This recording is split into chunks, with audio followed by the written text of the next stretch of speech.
What's a financial system that is beautiful? What's a medical system that's beautiful?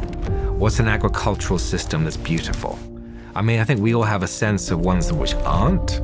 You begin to intuit that there's a matrix. We're at a moment of significant transformation. The question is, what story do we find ourselves in?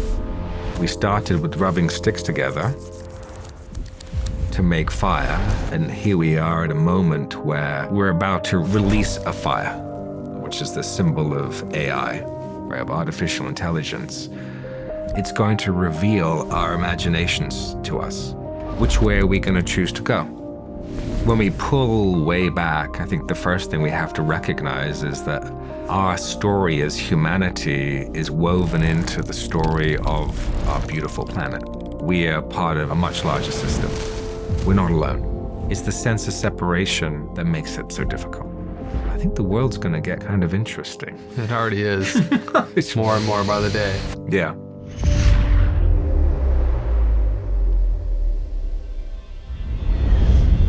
Hey everyone, welcome back to the Know Thyself podcast. Our guest today is a returning guest. He has a degree in both contemplative psychology and clinical psychology, and he has really deep knowledge from a mystical lens of Tibetan Buddhism. And we've had the pleasure, which I don't always often have the pleasure of doing, having a couple days in advance to spend some time together, to dive deep, to support each other on each other's work and missions. And it's just a pleasure to be with him, Dr. John Churchill. Thanks for coming back. Thank you, Andre. It's a pleasure to be here. I thought it would be great to, again, set the context for this conversation by exploring what evolutionary moment we find ourselves in right now, humanity finds itself in right now, because you have this really unique background and practice to be able to have the conciliant understanding of these different ancient wisdom traditions about what they all point to, like where humanity and Earth finds itself at this time right now. And as we later in this conversation weave in how we can both find our own unique gifts and unique responsibility to show up for a planet that needs us in this time, it's helpful to set that context. So I would love for you to share your thoughts there. Thank you. Well, it's helpful. Small question. Yeah, well, it's helpful to start with, with the story.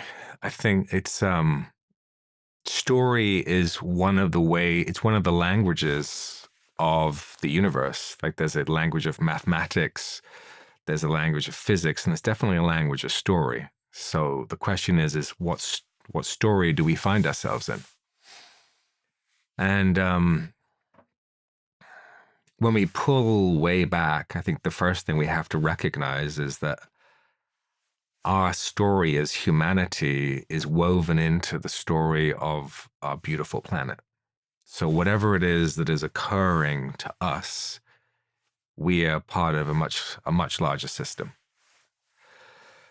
So that planetary perspective, I think, is super helpful because our own spiritual journeys, our own individual spiritual journeys, and the evolution of us as a species is related to this planet we find ourselves on.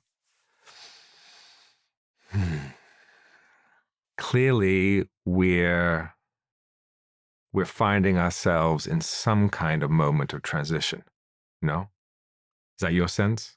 I think it's everyone's sense. Okay, good. I think for the most part, we all have this feeling that we're on the precipice of a big transformation. Mm-hmm.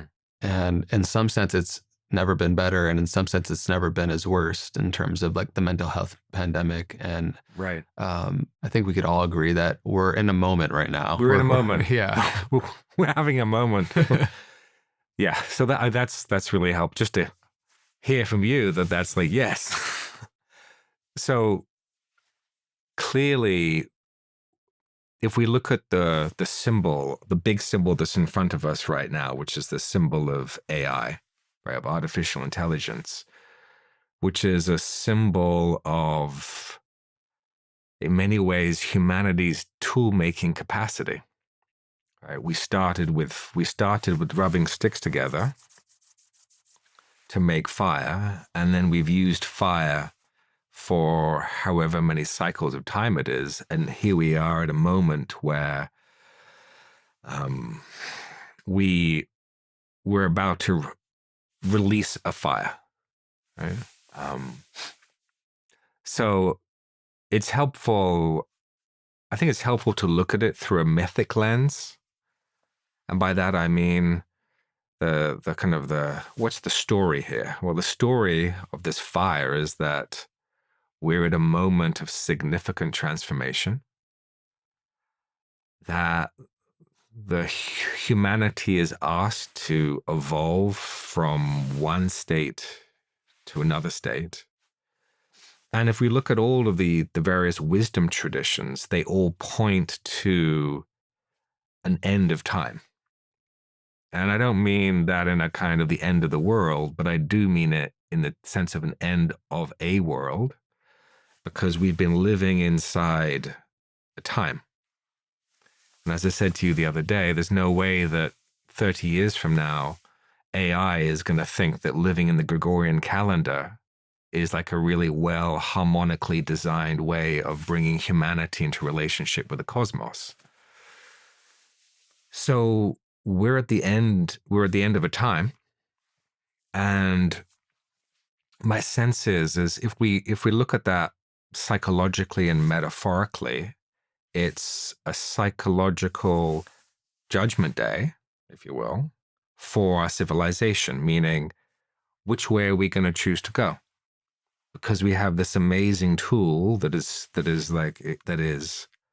inevitable. It's inevitable. It's coming to us, and it will send the wheel of suffering spinning one way or the other, or probably both ways, right? So it's a time between ages. It's the seeds of maybe what we have called the new age, which quite literally means a new time. So we're at the moment where the old timing isn't working. I think we all feel that. We recognize that there's a world that our hearts know is possible, right? And yet we're going to have to make a journey in time, if you will, an exodus from one way of being to another, with immense opportunity. And also, I think it's probably going to get a little bit crazy as well. Yeah. How does that ring true for you?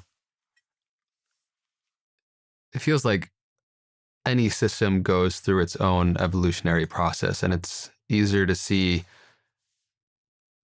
from like the microcosm of a human being that is born and grows through adolescence and becomes an adult and goes through old age.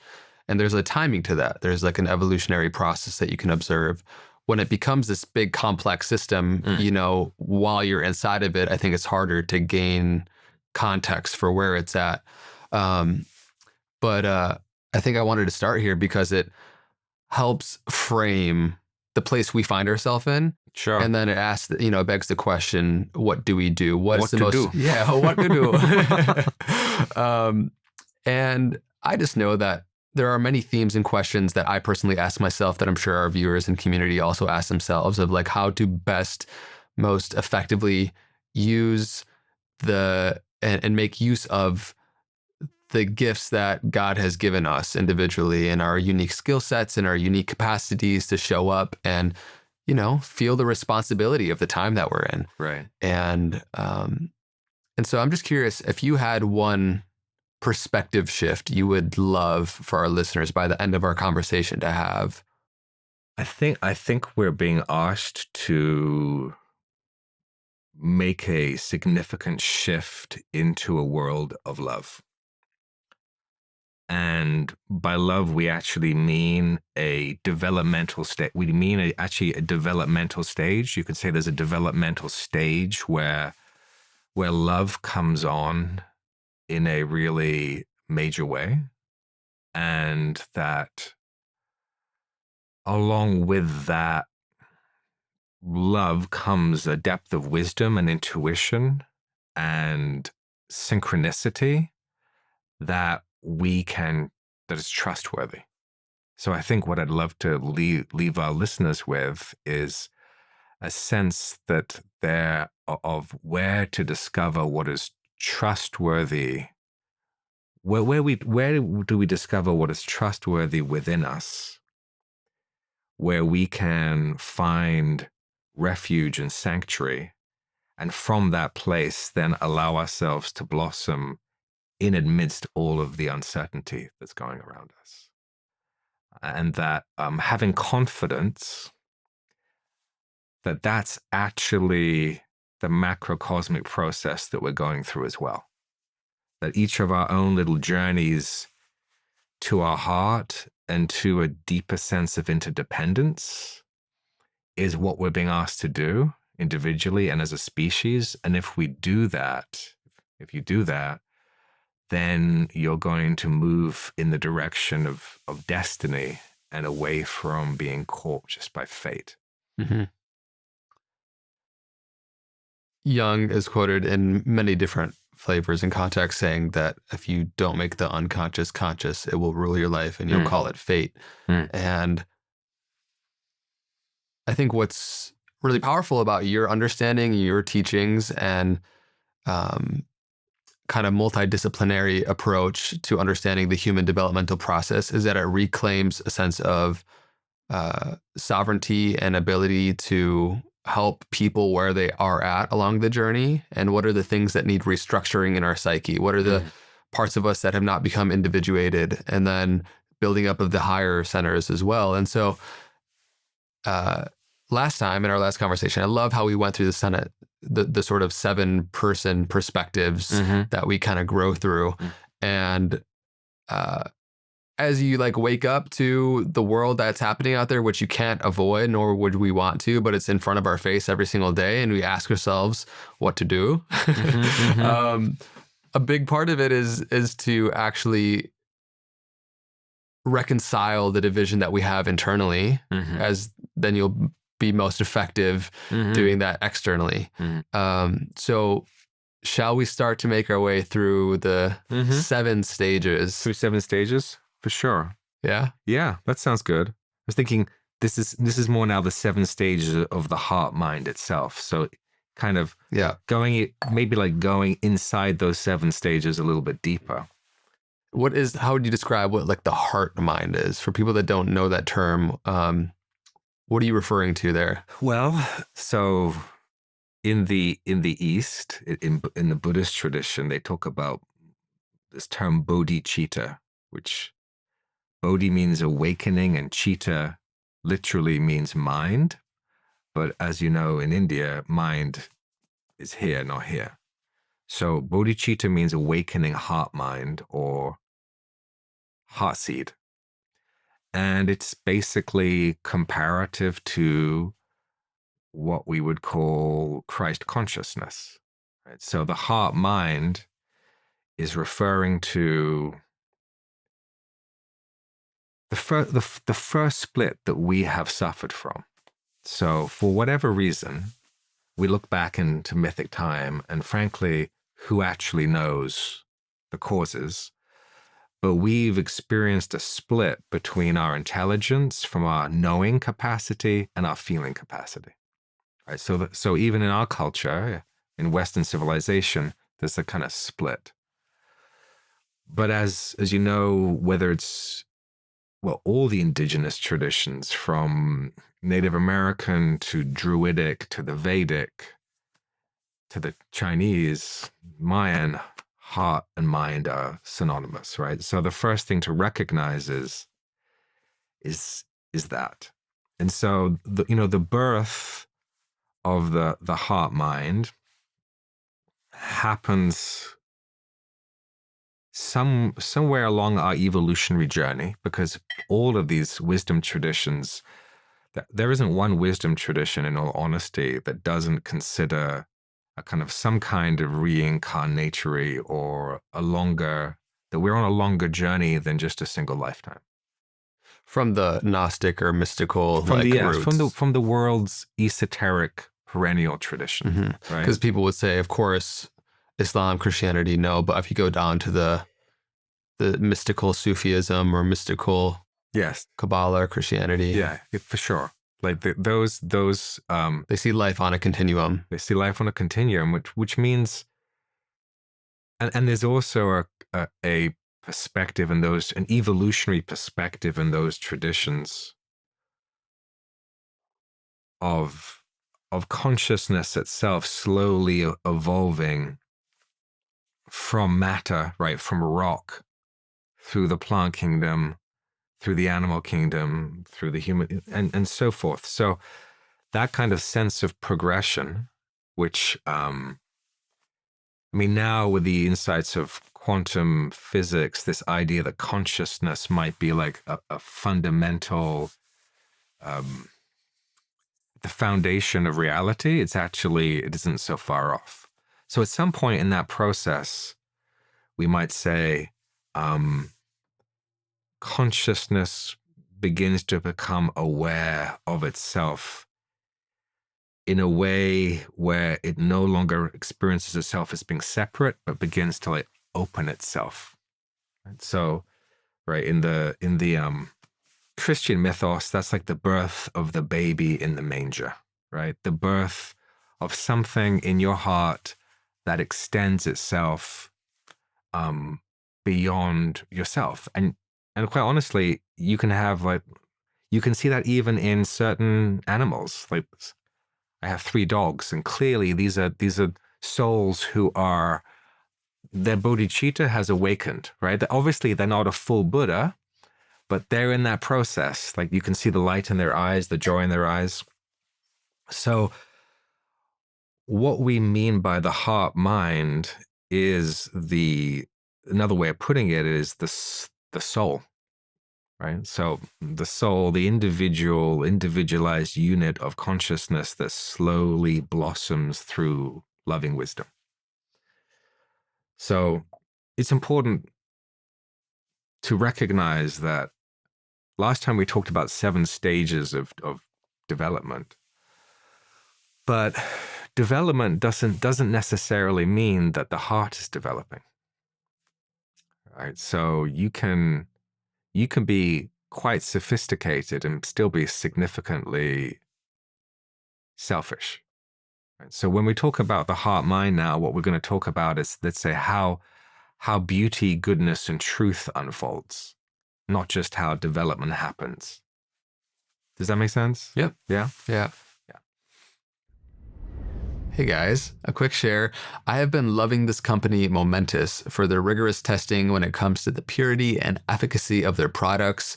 For example, their Big 3 stack, which has their vegan protein, omega-3s, and creatine. They have great formulations and are all NSF Sport certified each batch. It's amazing. Their products are great. I love their creatine, and I'm not sure how many of you know about or consistently take creatine, but I have genuinely noticed the difference and the impact it has had on supporting my workouts, building muscle, and also my mind the past year supplementing with it. If you don't know, creatine, which is comprised of 3 amino acids, is not just for muscle. It's essential daily fuel for your brain, your body, and your long-term health. Momentous is the gold standard in creatine because they source CreaPure creatine, which is the purest, most effective creatine monohydrate available, single sourced from Germany and not cut with any fillers or junk. They've recently released both lemon-flavored single-serve travel packs and also their lemon-lime-flavored chews, which are addicting. They taste great and helps with staying consistent. If you're curious about trying them out, you can head to livemomentous.com and use code KNOWTHYSELF for up to 35% off your first order. That's KnowThyself at livemomentous.com. I hope you enjoy. Back to the show. Do you want to start at the very beginning then? Like step 1? The seed? I think so. Yeah, I think you set the context beautifully there. We're very much so from the kind of Cartesian way of understanding mind and heart as separate and valuing the intellect as the premier form of knowing, of garnering information.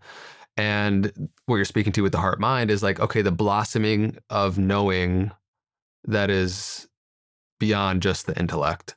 Like unlocking your intelligence as a life, and that's like the blossoming of that is the raising of the beauty of what it means to be human, and so I think it'd be great to kind of go through the arc now and Yeah, talk about the developmental process along the journey. Right. So we're talking about a developmental process that our listeners can probably recognize in their lives, that's unfolding, and also pull back that you can also recognize it unfolding in the world around us, because you can see people who are really at certain phases for a whole life, right? So maybe the first birth of that seed, when it happens to us and we begin to realize, for whatever reason, that we're not in Kansas anymore, like something begins to awaken in the heart. And because whether that's care for another or care for the world, but as that heart opens, what comes along with it is an intuitive capacity.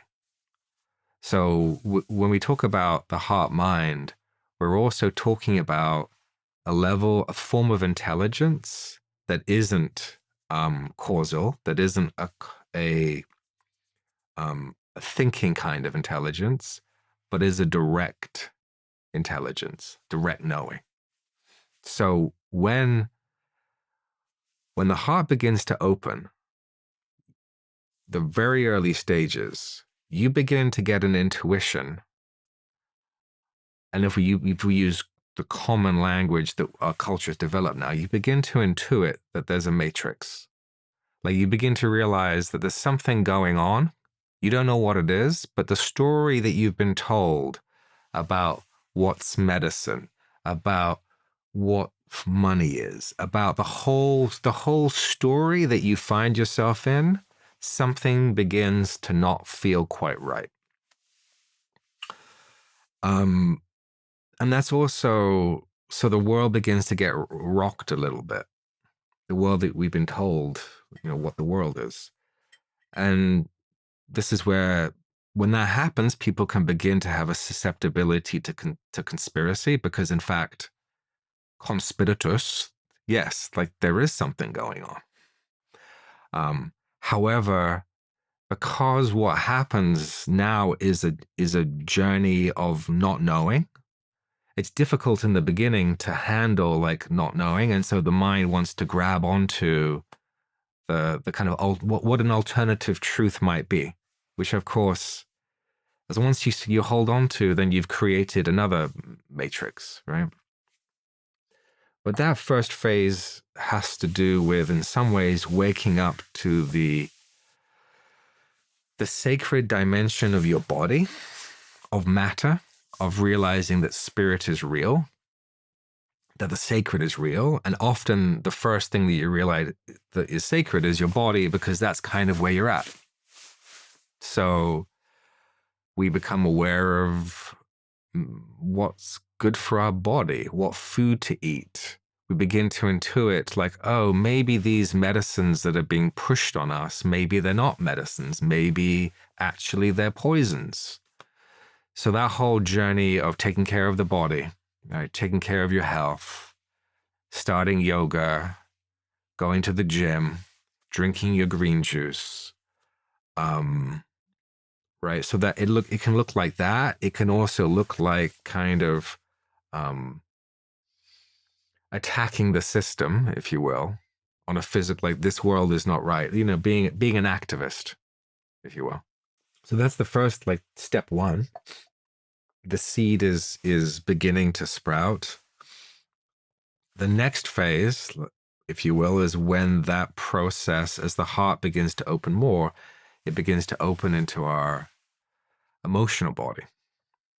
So that's where we begin to recognize, not only is there a physical body to be tended to and loved, but there's also an emotional body.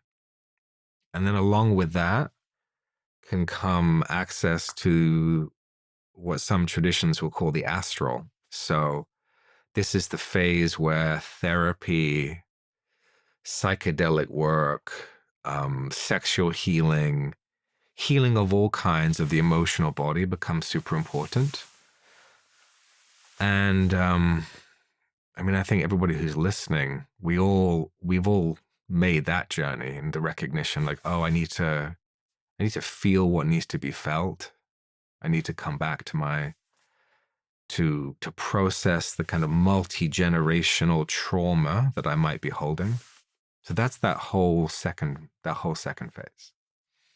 Does that ring true in your journey in terms of taking care of yourself and taking care of your emotional state? Yeah, it feels like the values start to shift because you realize there's a matrix in a sense, that there is a world I was born into that has a way of operating that becomes the status quo that you realize doesn't have to be the way that you live your life. And then like, oh, okay, I want to reclaim sovereignty instead of just being a good consumer for a system, to like remove and then start to go on that process of removing the baggage that you've been inculcated with. Yeah, right. And that's a big, I mean, there's a large amount of people now engaged in that process of purification. And of course, what happens is the heart is opening up more as we're purifying the multi-generational trauma we've inherited. The intuition is also opening up more and more, and we're beginning to intuit. Maybe our intuition is now becoming more accurate. Well, for instance, now, because we've moved in some ways deeper than the physical plane, our intuition starts to actually be able to see accurately what's happening physically. Like, what are the forces, if you will, at play in the world? What are the various kind of political, social power struggles that are happening? You begin to be able to see that because for some extent, your heart is now, let's say, deeper than the physical. And in some ways, you begin to you become curious, like, well, what's going on, like, in these other realms, right? So that's also where people's multidimensional experience can start to open up, and particularly if they're working with psychedelics, which opens up that whole shamanic realm, which is becoming increasingly popular. So that's the second phase. The challenges there traditionally was a term called glamour. And glamour is where the astral, well, it's just that's the word, like, one can become enamored by the imagery of the spiritual, if that makes sense, right? Rather than the self will always hold on to something. So at the first phase, we hold on to the physical body and its body beautiful. And the second phase, we kind of hold on to our self-image, and it's a kind of imaginal beauty. We're kind of holding to ourselves as a self-image, as a story. The third phase, as the heart opens even more, is it begins to include more and more of the mind. So it's interesting because this is an area of the sacred that has really been somewhat hidden. And I'm sure you've had quite a few guests on who talk about kind of alternative science and physics and those kinds of things. But essentially, as the heart opens into the cognitive mind, we begin to get a whole appreciation of, let's say, the sacred dimension of physics, of chemistry, of mathematics. It's where the interest in the maps, the interest in mind training begins. We realize, oh, wow, I have a mind. It needs to be trained. So there's a whole path of mental discipline that begins there. And I say it's somewhat missing in our culture because for whatever reason, and we should maybe talk about that, but a good example would be Isaac Newton. So clearly, here's one of our ancestors who was really grounded in Western ways of thinking. So what many people don't realize is 90% of his work was on alchemy.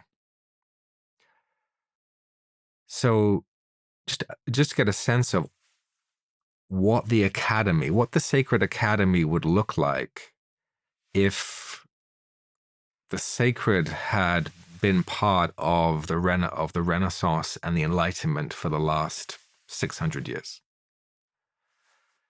And that's been somewhat hidden, and hidden, but mainly because as the sacred returns back to the mind, then there's a question of, well, who's really running power on this planet? Like, who's in charge? Because since the deal that was made between, let's say, the church and science was that the church got spirit and the science got matter, and then they were kind of separated. But that third phase is really about recognizing that actually it's a spectrum. And so all the sciences connected to understanding the spectrum of vibration and quality, like music, vibrational medicine, they're all kind of born at that phase. And so obviously you've had guests come on who that's their kind of department, that they're really helping to revive the sacred sciences.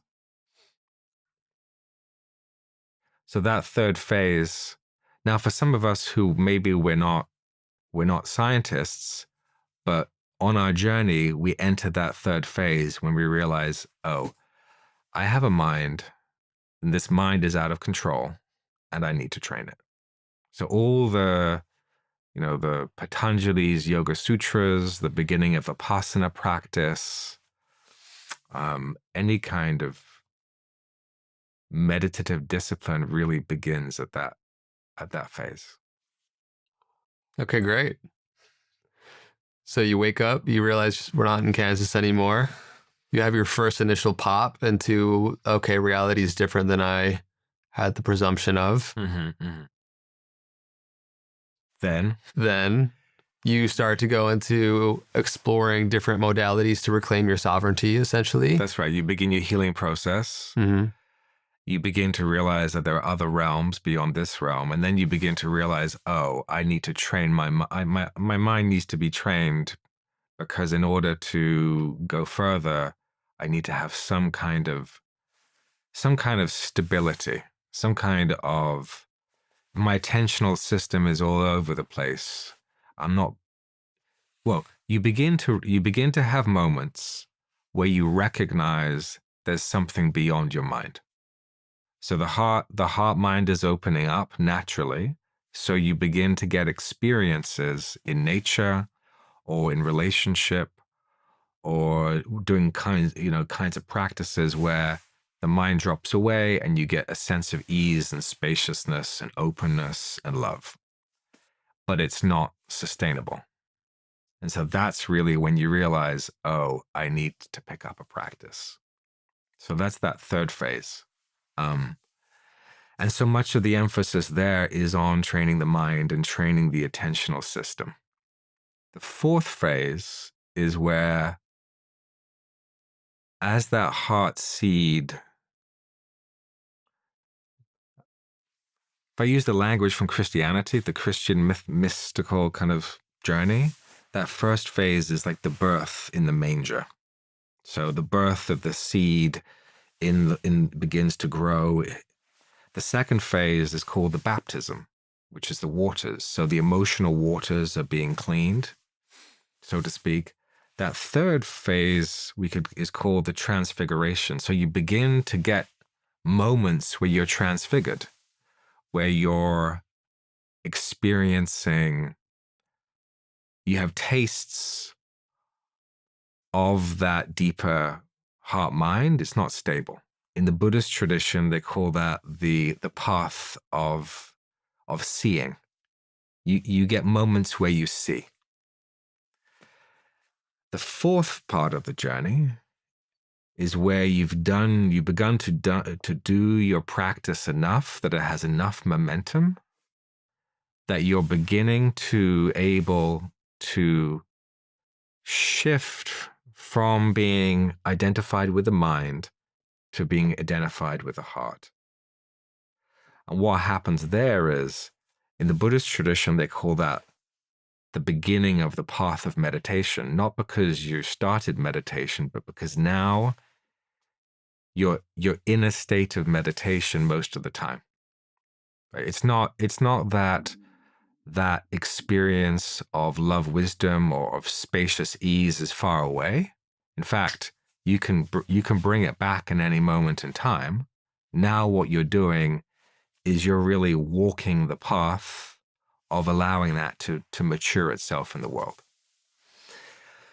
And in the Buddhist tradition, they call that the path of the Bodhisattva. It means that now the heart will open up more. That heart wisdom opens up more as you actually engage with the world more. And in the Christian tradition, that's called the crucifixion. And crucifixion because essentially what happens is you realize there's no way to go higher. There's no way to go lower. You essentially find yourself crucified, if you will, in that fundamental openness of love, and you have nothing to do but participate in the world. So that's that fourth phase. So can we just pause for a second? And Yeah. what are some of the pivotal realizations and practices you've been alluding throughout that kind of are things and pitfalls along the journey of kind of like arriving to the heart, where you're living your life from a integrated intelligence that is greater than just the intellect? You start to grow your intuitive capacities, all these things, some of which you mentioned are, you could fall into the conspiratorial rabbit hole and stay there. You could become identified with the spiritual look, which is quite common and easy and slippery and comes in waves, I think. Start to identify with the form of how something looks. Right. So the next sticking point is you get stuck on the tech, on the spiritual tech. So so is that what you mean? Like what else comes along? So another one is like the necessary discipline of training the mind is obviously important, but then it becomes a thing. Yeah. Because you're training your mind, the tendency is to think that you're the mind. Because you're training the mind, your mind becomes more capable. Because you become more capable, you become more efficacious and more effective. And so now the sticky thing is now you've got an even more efficient mind that is more capable, is more able to be successful. And are we able to release that? You know, that's also the stickiness there is also there is it's easy then to also get caught in the technique side of whether that's, let's say,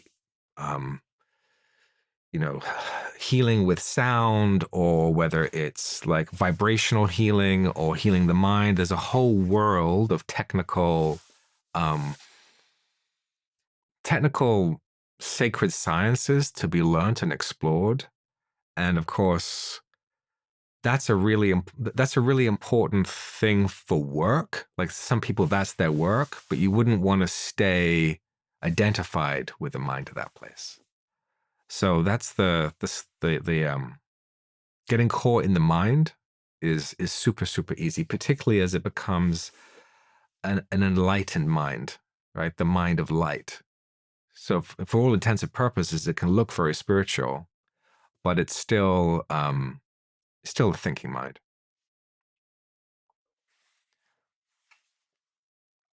What do you see as like the predominant, I guess, shift that takes people from the transfiguration to the crucifixion, that goes from like, maybe in your own personal journey, what was the thing that really deepened you from like the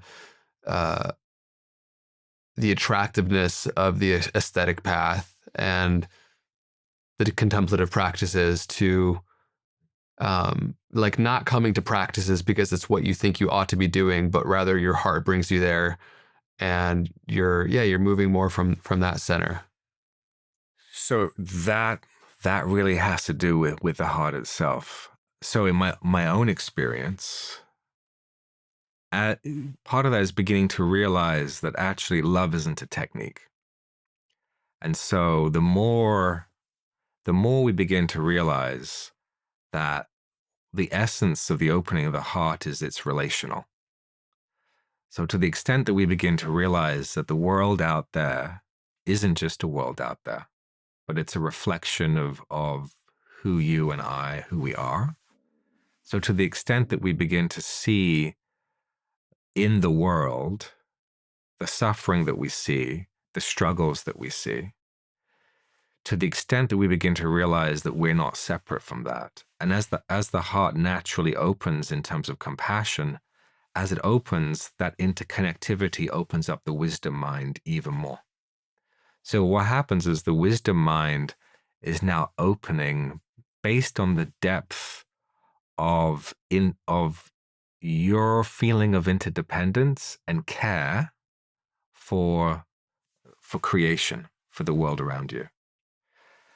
And then I think as you begin to get a sense of that, you also begin to realize that there's also a larger intelligence that is, I mean, some traditions would call it God, but that at least the first kind of level of God is, if you will, that the planetary system that we're in, it's also an expression of the sacred, and that everything that is arising within this planetary system is an expression of that one life.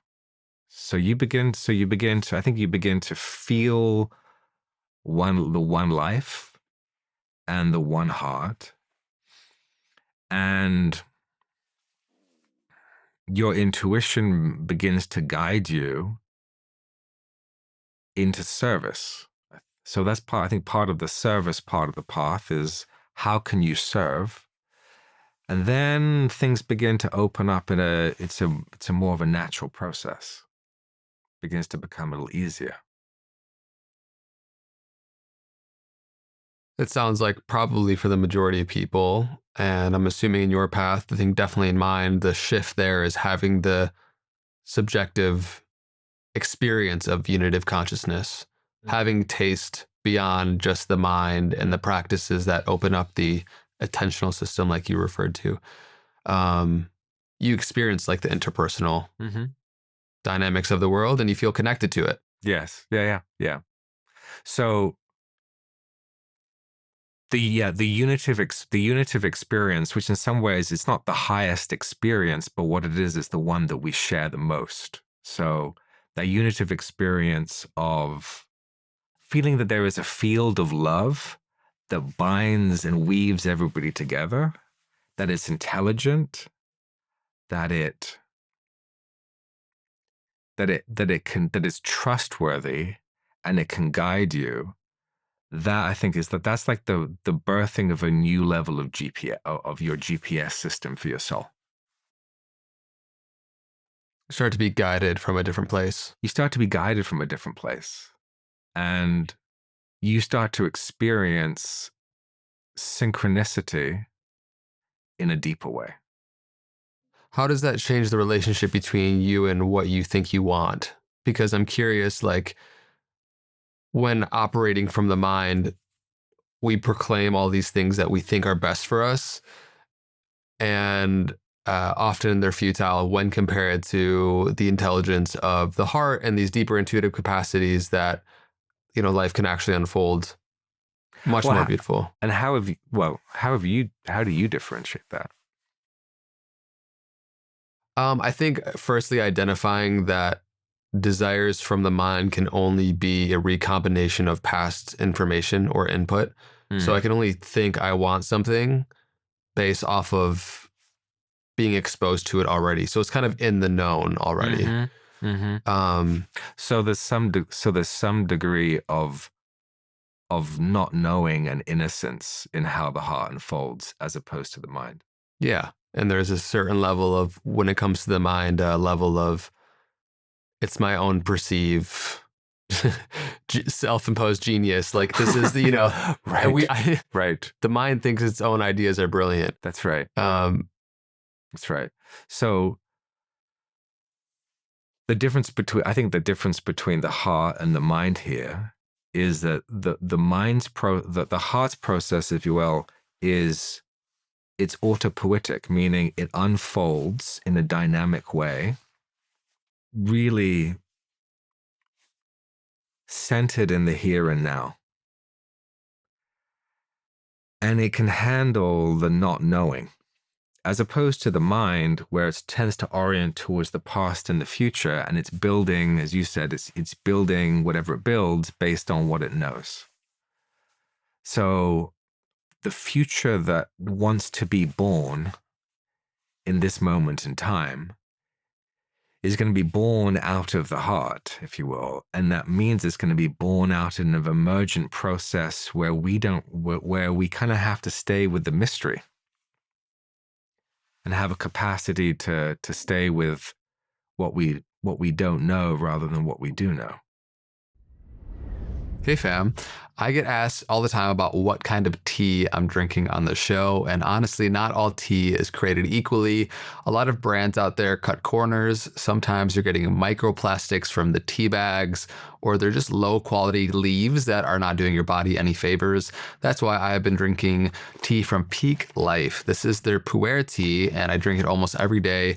What makes this tea different is that it's wild harvested from 250-year-old tea tree leaves, and it's fermented. So you're getting living probiotics and prebiotics that help you reset your gut microbiome. That means better digestion, more stable energy, a boost for your metabolism, and even support for your skin. I love that it dissolves instantly in hot or cold water, so there's no steeping, no mess, just pure clean tea. Plus every batch is triple toxin screened, so you're not getting any pesticides or weird additives. And because you're a part of this amazing community, Pique is giving you 20% off for life, plus a free rechargeable frother and glass beaker when you grab their pu'er bundle. They even back it up with a 90-day money-back guarantee, so you can try it totally risk-free. Just go to piquelife.com/knowthyself to grab yours now. That's piquelife.com/knowthyself. I hope you enjoy. Back to the show. How would you respond to someone saying that feels quite idealistic when you look out in the world and see how much division and separation there is? Mm-hmm. Do you just think that there needs to be a significant minority of people that kind of reach that level of consciousness? Well, I think the first thing to recognize is that it's not that it's not that all of the skill set that you have developed over this lifetime, it's not as if it goes away. So it's not as if your mind and all of the skills that your mind has developed goes away. It's more that it's able to start functioning spontaneously without premeditation. So the intelligence doesn't go. The strategic capacity doesn't go. Whatever field that you're in, the body of knowledge that you've built up, that's not going to go.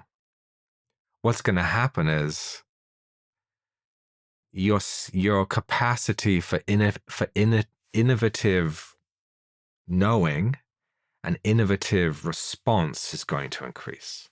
So I think the first thing is it's not a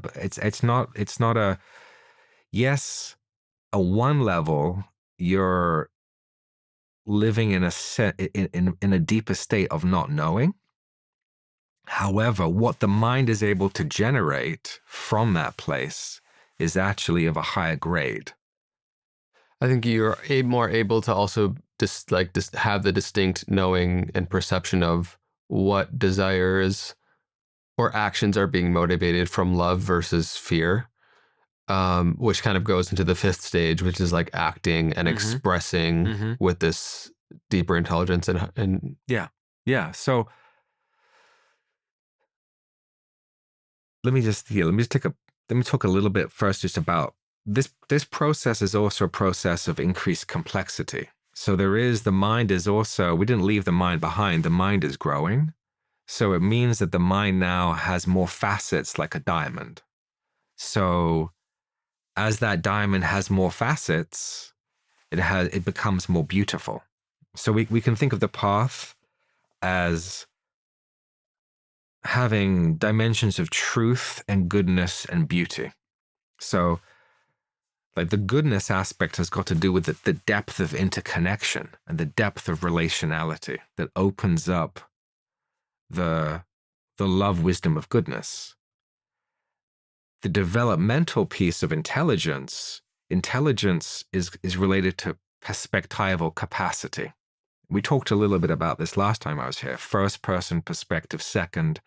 And if you think of that as a diamond having different cuts, so the development of the mind or of our perspectives is actually related to aesthetics or beauty. The mind itself becomes more beautiful because it has more cuts. It has more facets to it. So for instance, just approximately, like I think third person perspective has the capacity for maybe 400 perspectives. Fourth person perspective has about 1,200 to 1,400 perspectives. When you get to seventh person perspective, which in the way I see it, that is a kind of a mature Bodhisattva, it's about 540,000 facets or perspectives. What does that mean? It means that the sense of cognition or knowing can be incredibly spontaneous and incredibly creative because there's 540,000 facets that the mind could take any one particular perspective to look at a situation in a particular way. So you would say there's a direct correlation with the growth of intelligence and the ability to take on multiple perspectives. Yeah, and that's not necessarily like knowing intelligence, it's just knowing something like that. So it's not that it becomes impractical. Actually, there is a very, very practical part of this process, which is the mind becoming more beautiful and therefore able to create more beauty in the world. Right? What's a financial system that is beautiful? What's a medical system that's beautiful? What's an agricultural system that's beautiful? I mean, I think we all have a sense of ones which aren't, right? But we can get a sense of, oh yes, there is a way that our financial system could be beautiful and equitable and based on a much deeper level of gratitude and sharing than the one that we currently have. So, yeah, so I just wanted to, it's not a kind of naive kind of woo-woo process. It's actually the opposite. You're going to become a more effective servant in the world. Now you said that fifth phase.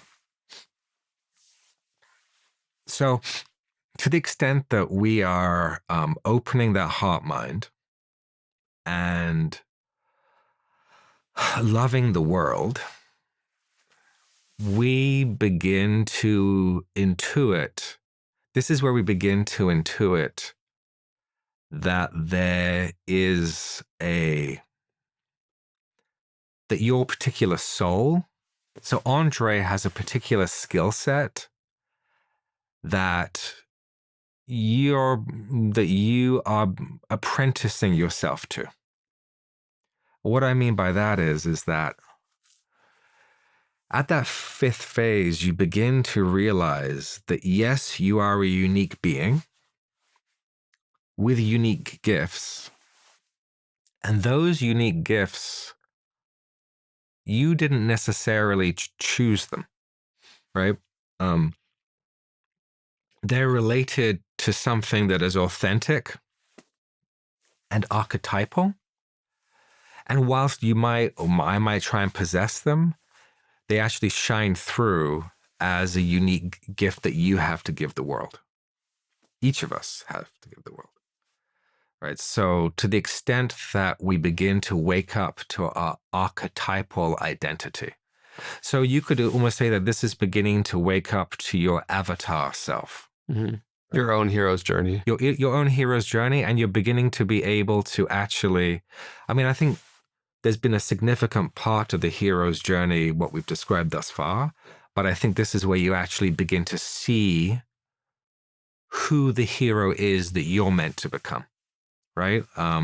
Because I'm not going to become a Baryshnikov or an Einstein, right? And you might not become a Picasso, but you're going to become what it is that you're meant to become based on the unique archetypal qualities that you exhibit. So in that sense, what's interesting is it becomes personal, but what you're apprenticing to at the same time is impersonal, because you're in service to that. It's not, and sometimes that's not easy, because sometimes your personal gifts are going to ask you to do things and follow the journey in such a way that you're like, hang on a second, right? I'd rather not do this, but you have a sense of what it is that you're personally meant to do. And I think it's important just to reflect on how, at least in my own life, the more that I've the more that I've directly connected with the heart space, you could just call it, the more that from the abyss of my consciousness, I'll have intuitive insights. I'll have knowings that come to me. I'll have inclinations or thoughts or ideas that didn't seem to be stimulated from necessarily the outside. Mm-hmm. And like you said, those might ask me to do uncomfortable things, go on a journey, take a trip, go explore a practice or something that I feel like is going to serve me or others in a unique way. And I think there's a direct level of suffering that comes from ignoring listening to those things. Yes. And they need to be louder and become just more like someone's yelling in our ear before we listen to them. Right. Versus the ability to like pay attention to the subtleties and the whispers that we're actually being guided, that we can attend to these more subtle forms of knowing. And when you've done that in your life, what have been the gifts? It's tough to see in the moment, but in hindsight, it becomes much more clear that there is a string of events that feel so connected that without one, the other wouldn't have happened, that directly develop my capacity to meet life in the next moment, And so I can see perfectly how different things or different chapters of life or skill sets that I was developing contributed to me being able to do what I do next. And they're all connected. Right. So what we're saying is the synchronicity. There's a relationship. So this is important for all of us. Double click on this, listeners. Our hearts are in resonance. That unitive field of the heart is in resonance with the unitive field of the planet itself. So that's what the alchemists call the anima mundi. So the soul of the world itself as a being is also trying to awaken. Right? So our planet wants to become a garden university planet, right? A university of beauty, goodness, and truth, a learning organism, just like we do. So as our hearts are opening and they come into resonance with that unitive field, the synchronic nature of the intelligence of the planet, it begins to participate in helping to facilitate that process. So outer events begin to conspire to support. Of course, the challenge is we like the synchronicities which feel good and not the synchronicities that are like that feel bad. But to some extent, what's happening more and more now is our lives begin to become synchronic, which means that the function of destiny is beginning to come online, and that life itself is beginning to teach you and present to us exactly the circumstances needed for the right amount of friction, for the lesson to happen, so that you can then deepen into your embodiment of this. Because paradoxically, the deeper the realization, the deeper the embodiment. It's not the mystery of pure spirit, it's the mystery of incarnation. So what we're talking about here is actually a whole incarnatory process of how does spirit get deeper into matter.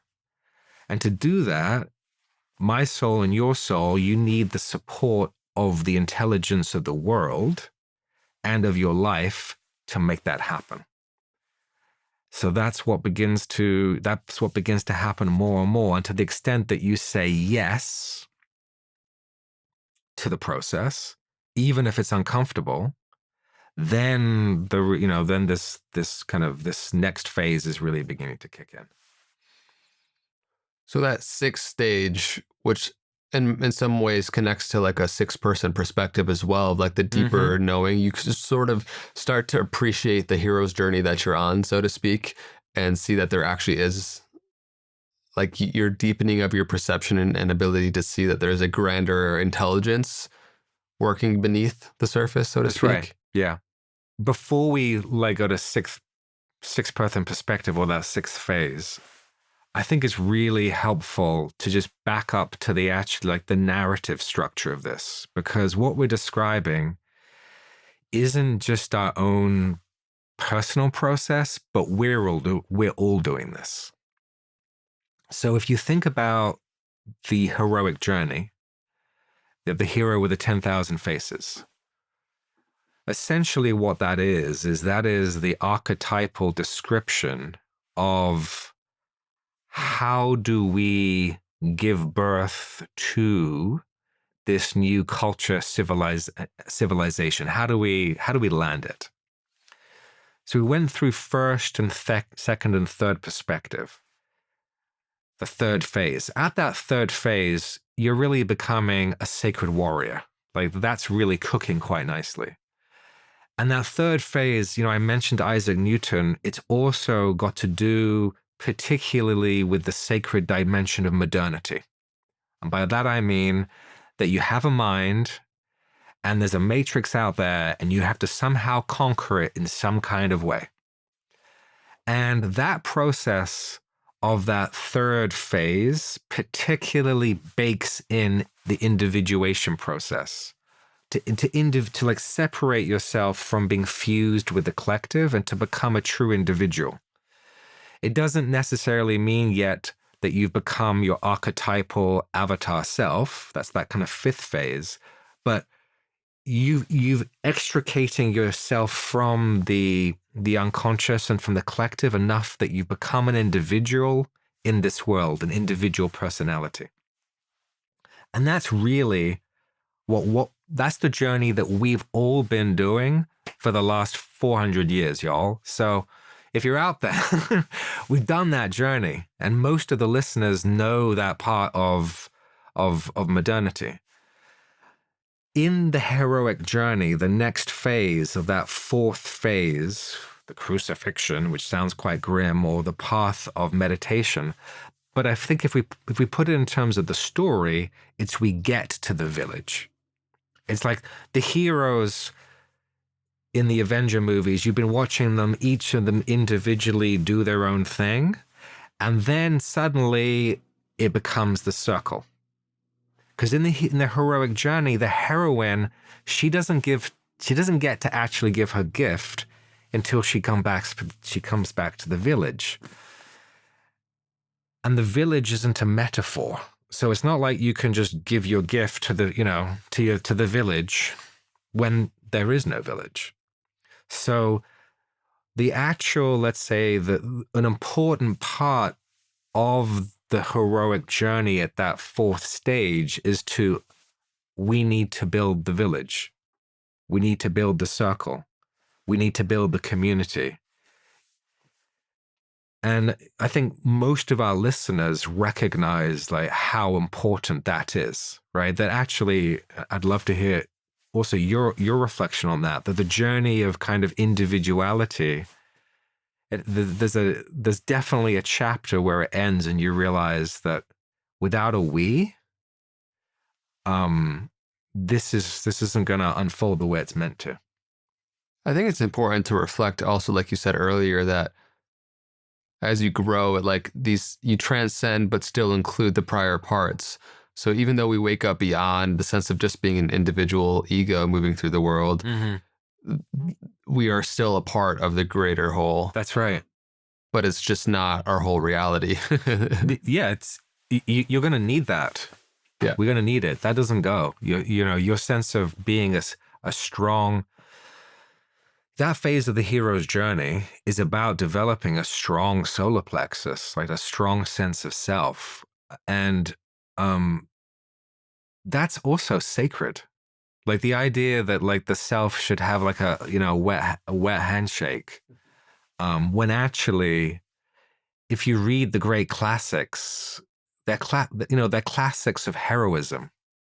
And even if he or she wasn't a warrior, she was a hero of virtue. Mm-hmm. Yeah, right? We were talking about this on the car ride the other day and the different ways that sort of fire expresses itself differently according to the person. Like Ramana Maharshi versus Gandhi, yes, and how they appear on the outside, they're doing very different things, and they are. Right.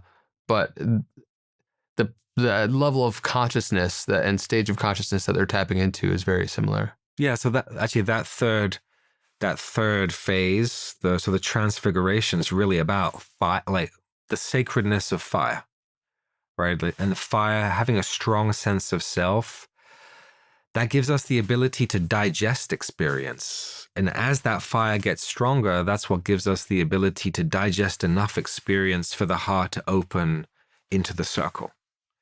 And that's the place in the story where the heroes and the heroines come together and they recognize each other. Because that fifth chapter, fifth person perspective, where you begin to really recognize your destiny, I actually can't recognize my destiny without you. Why is that? Because I need to be able to see you and to see your destiny and to see your kind of the avatar that you're growing into, so to speak. The process is a mutual process, because really what you really begin to get, and we talked about this yesterday, at that fourth stage is you're like, hey, hang on a second, this is a me-we, right? Like that actually, the me, you begin to realize that your sense of individuality, that my sense of individuality somehow includes Andre and his mission and what he's here to do, and the other heroes and heroines in the room. It's that actually we realize that somehow that we are within one another, and that the sense of self is that we've been operating from a kind of sense of self that's separate, and suddenly the sense of self begins to become more of a we. Right. And so I think that story is really important because I think many of us are recognizing that the necessity for the we me. That's got to be a better name. But I think it's a good name. The me we. The me we. Yeah. We don't exist in a vacuum. There's no such thing as a self-made man or woman, and that our journey, our destiny can't not be amongst a greater collective. The self is relational. The self is a relational construct. And the fact that we haven't experienced it as such is because we were unconscious to that. Yeah. So at that fourth phase in the journey, we're like, oh, wow, in order to actually perfect Andre needs a community, like he needs to be in a circle. Whatever that, it's a mythic circle, right? It's the ancient future village circle that is somewhere in the past, and also it's somewhere in the future.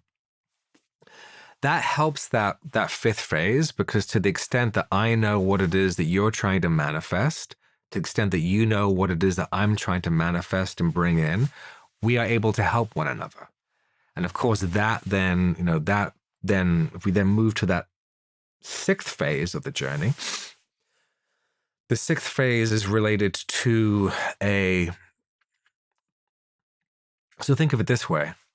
Every one of these stages, there's a level of ascending that allows you to simultaneously penetrate deeper.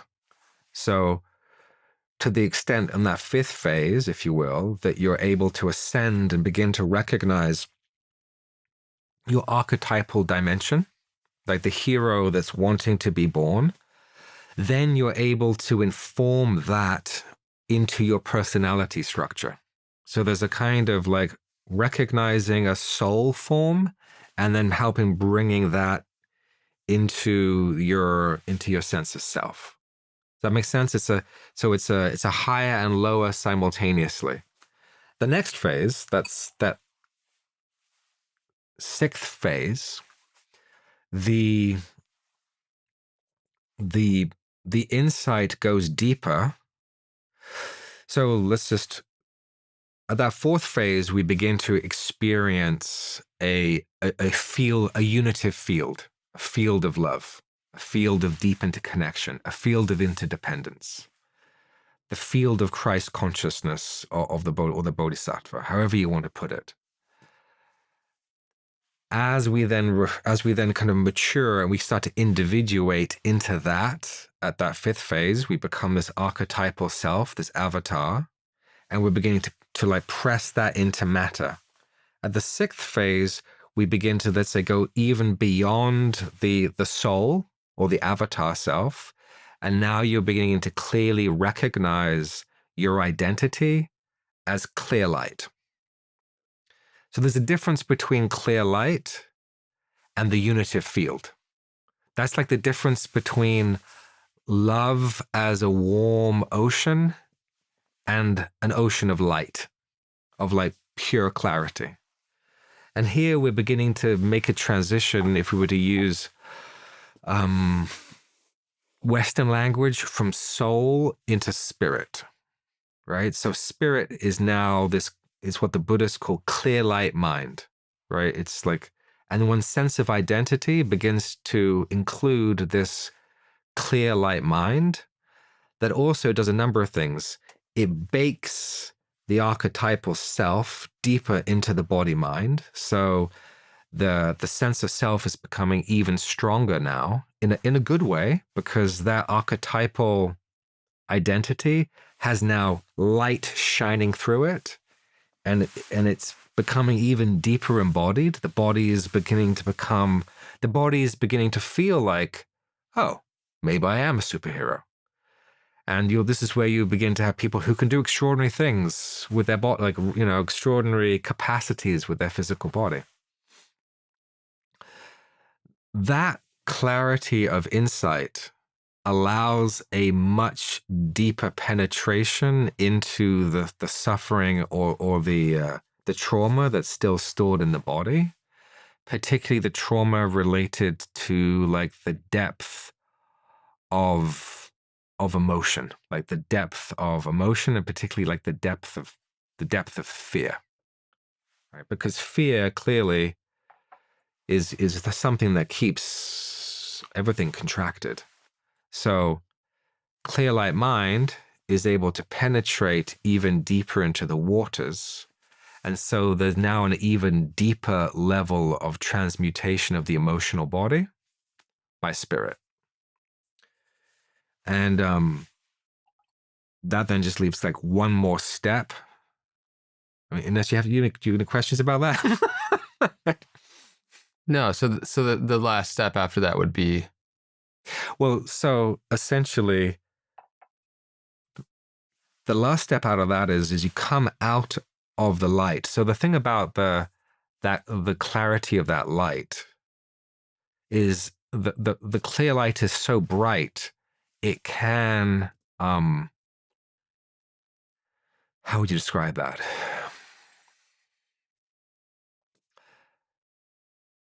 It can, in some ways, it can blind you. It's like the cloud of unknowing.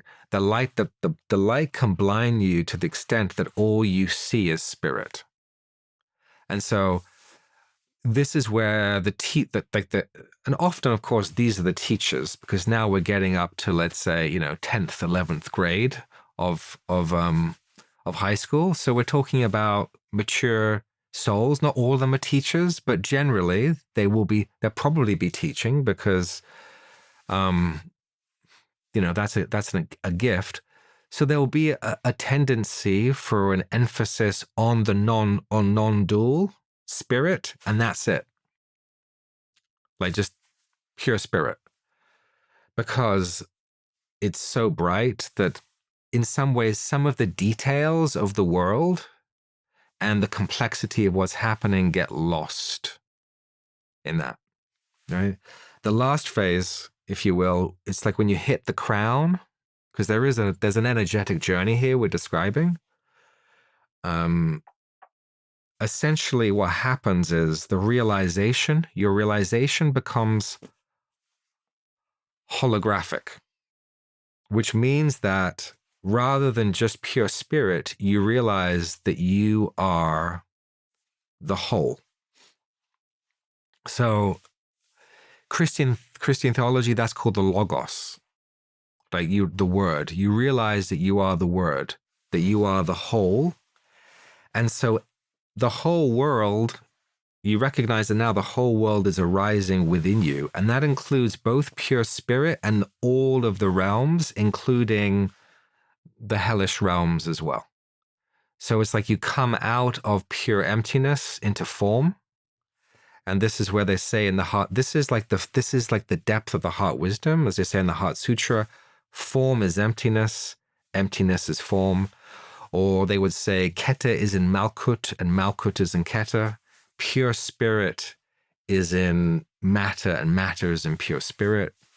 And now the quality is one of, let's say, complete wholeness.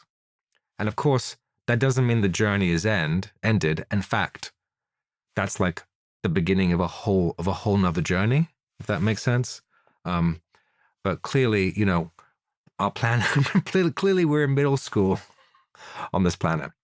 So that's how, that's how the heart mind kind of unfolds, if you will.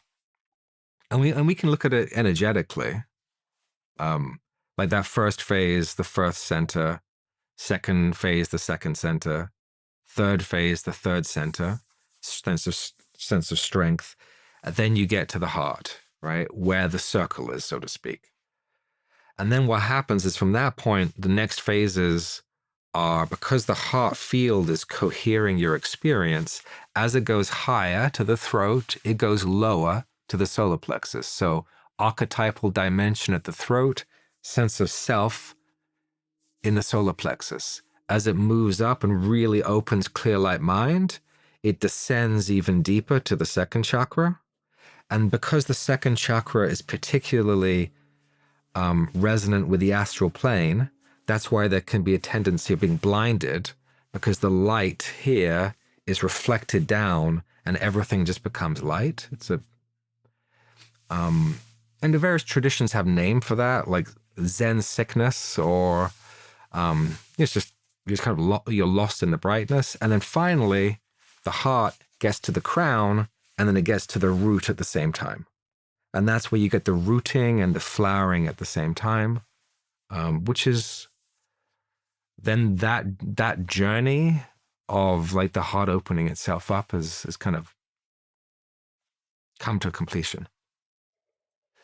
So what I think is really useful here is to see how they are all connected, and that for the vast majority of us, we have a lot of work to do with like the lower center, so to speak, from attachment to attunement to the individualistic, more or sovereignty, center. Yeah, that's right. And then to the heart. And so I would love for you to sort of walk through like what is the foundation of all of this? Because I'm just as much as anybody love to talk about pure light consciousness and the recognition of that. Yeah, let's put that aside. But like, no, I think what really serves people and what is the pathway to get there is these lower centers. Well, so I think the first thing to recognize is really the work for all of us and for the mass of the people who are listening, is to get to that fourth phase.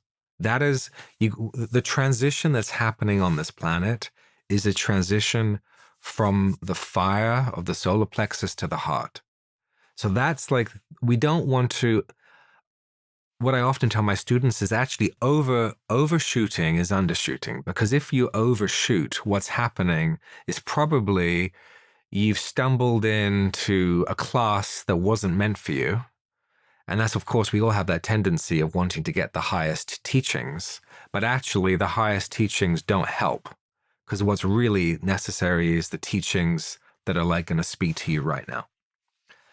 So for the majority of the people who are listening, for all of us, what are needed are, what are the teachings that are going to help us as individual heroes able to come together in that circle. And so what that means is okay, what are the skills that we are meant to have learned thus far, right? Through that first, second, and third phases of the journey. And how can we put that, how do we remind ourselves of what those are, so that we can then focus on learning the lesson that's right in front of us and knowing what that lesson is. Because you're right, there really are, well, three main, the journey through your sense of individual self is intimately related to the core psychological healing, right? And this is so important for all of us to understand, because think of it this way, and we'll get to it, but I want to put the context of why this is so important. We know from the research that was done by the TM folks, the Transcendental Meditation folks, right? Who, I think what they worked out was like the square root of 1% of a population, if they are doing a meditative practice, in this case TM, were able to influence the field and bring down, rates of violence and disruption in a city. However, of course, that doesn't last very long. Well, that's a shame, right?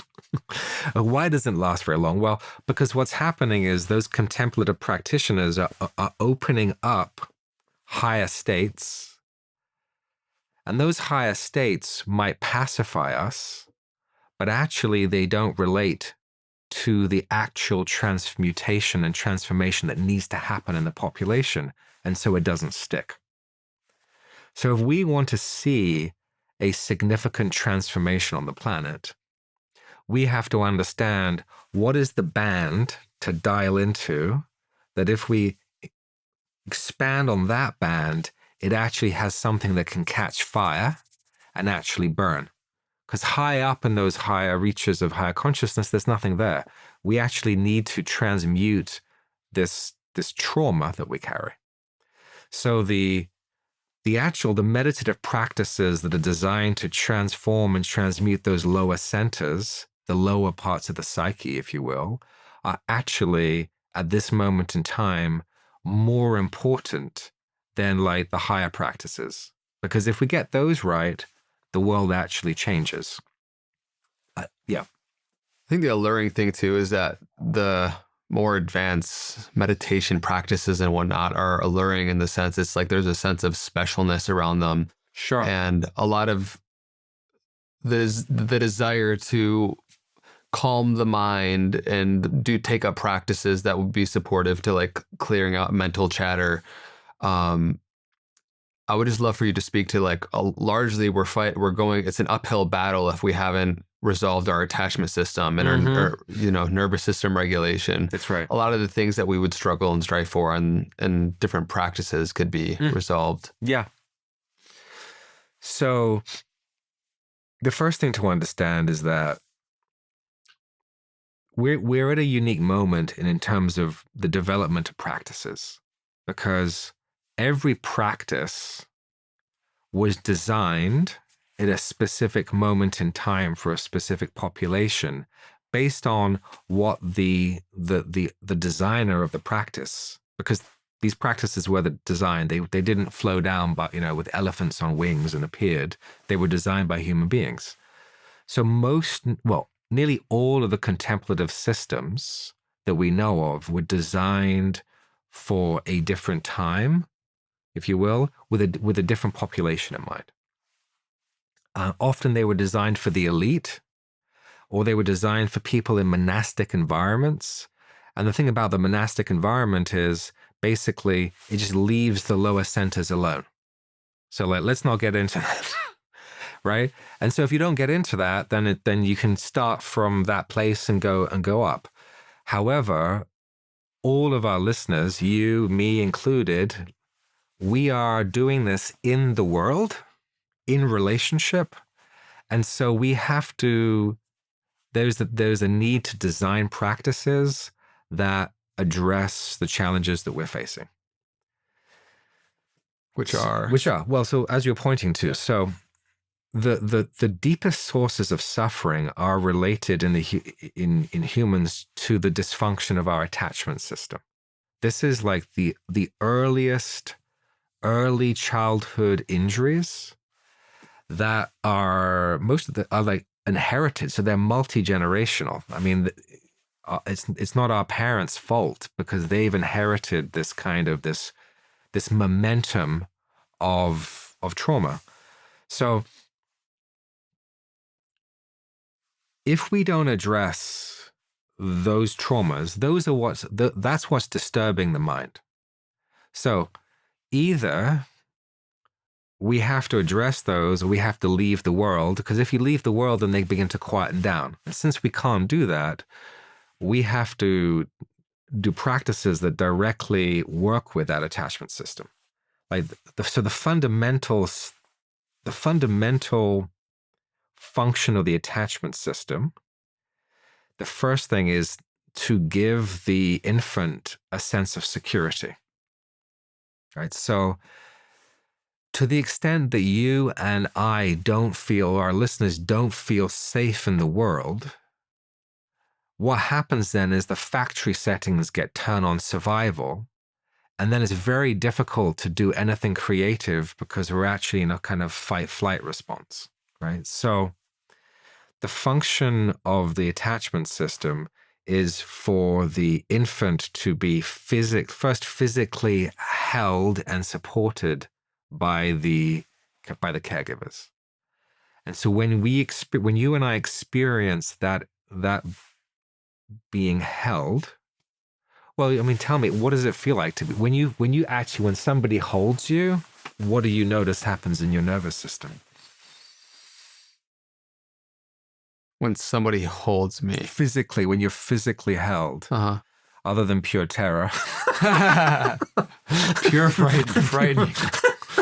What do you notice happens in your body when you feel co-regulation? Right. Yeah.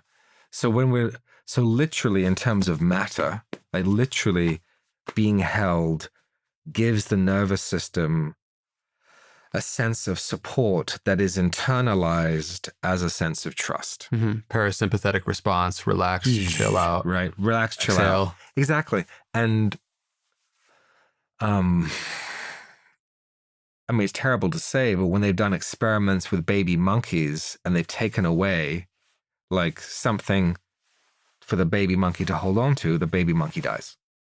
And if they give the baby monkey a little like metal skeleton that looks like a mother and it can feel held, the baby monkey survives. Which, I mean, tells you a lot about who we are as human beings, that we do these kinds of things. But so there's a level in us that needs to be held and be met by matter itself. Like, and by matter, from an esoteric perspective, by the mother, like literally by the archetypal mother that like, I got you.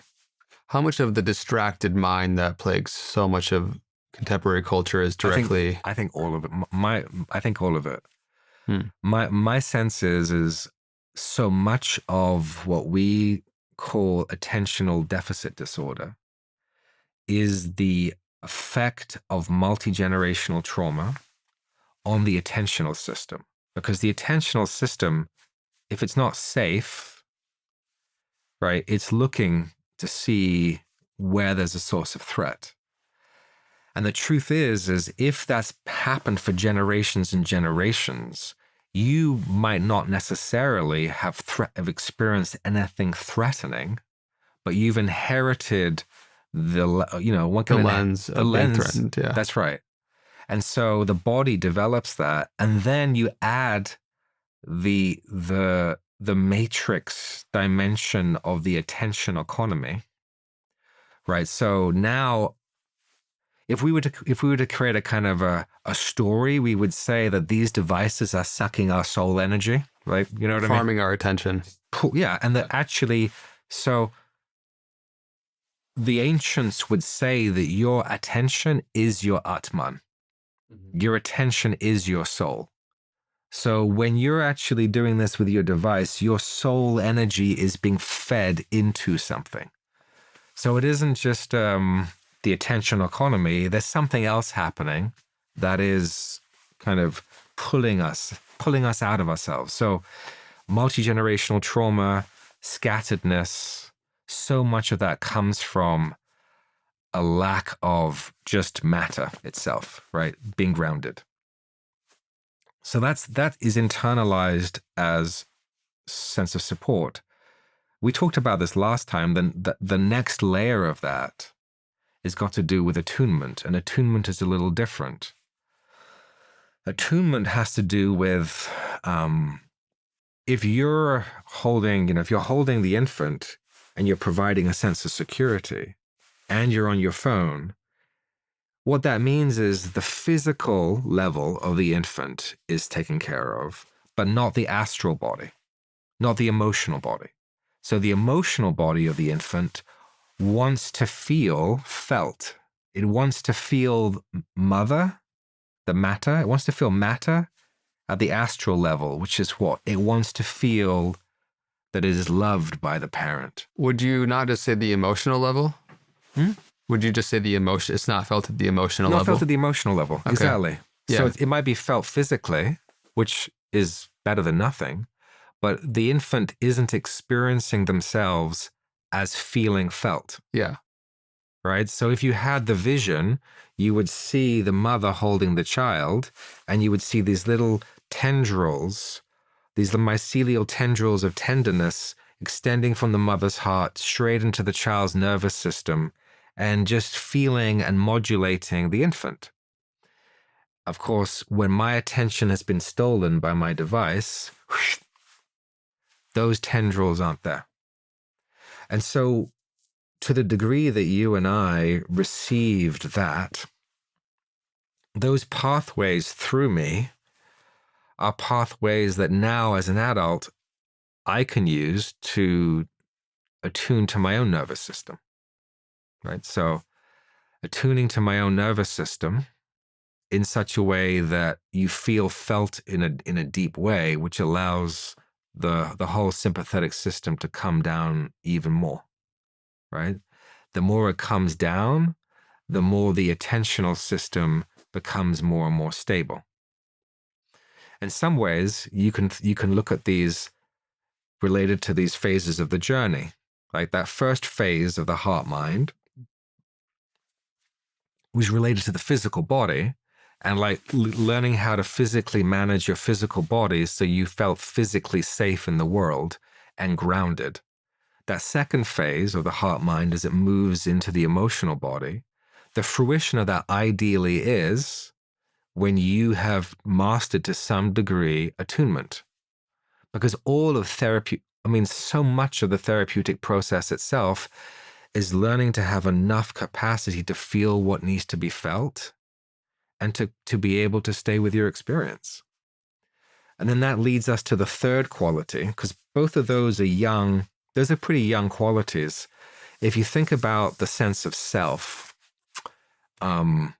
it's young, but it's a little stronger, right? And so whatever injuries might have happened when we were young that stopped us from feeling a sense of industry, like a sense of capacity.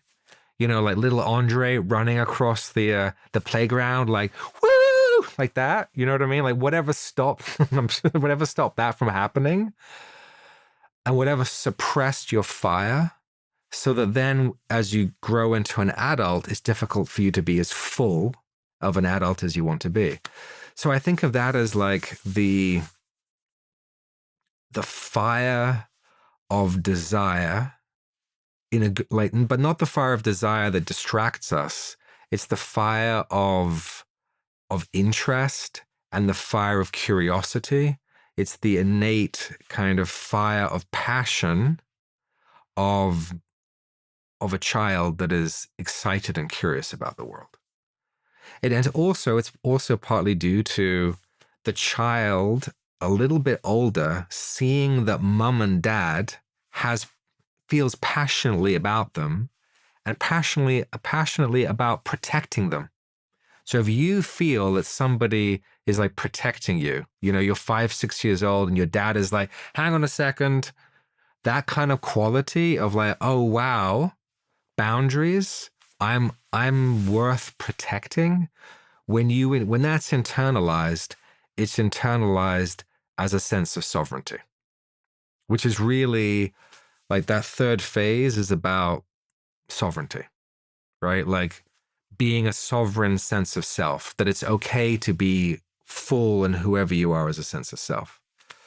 So those three qualities, the sense of stability that is internalized as safety, the capacity for feeling felt that is internalized as kind of self-regulation, and then the feeling of being like fiercely valued and protected that's internalized as sovereignty.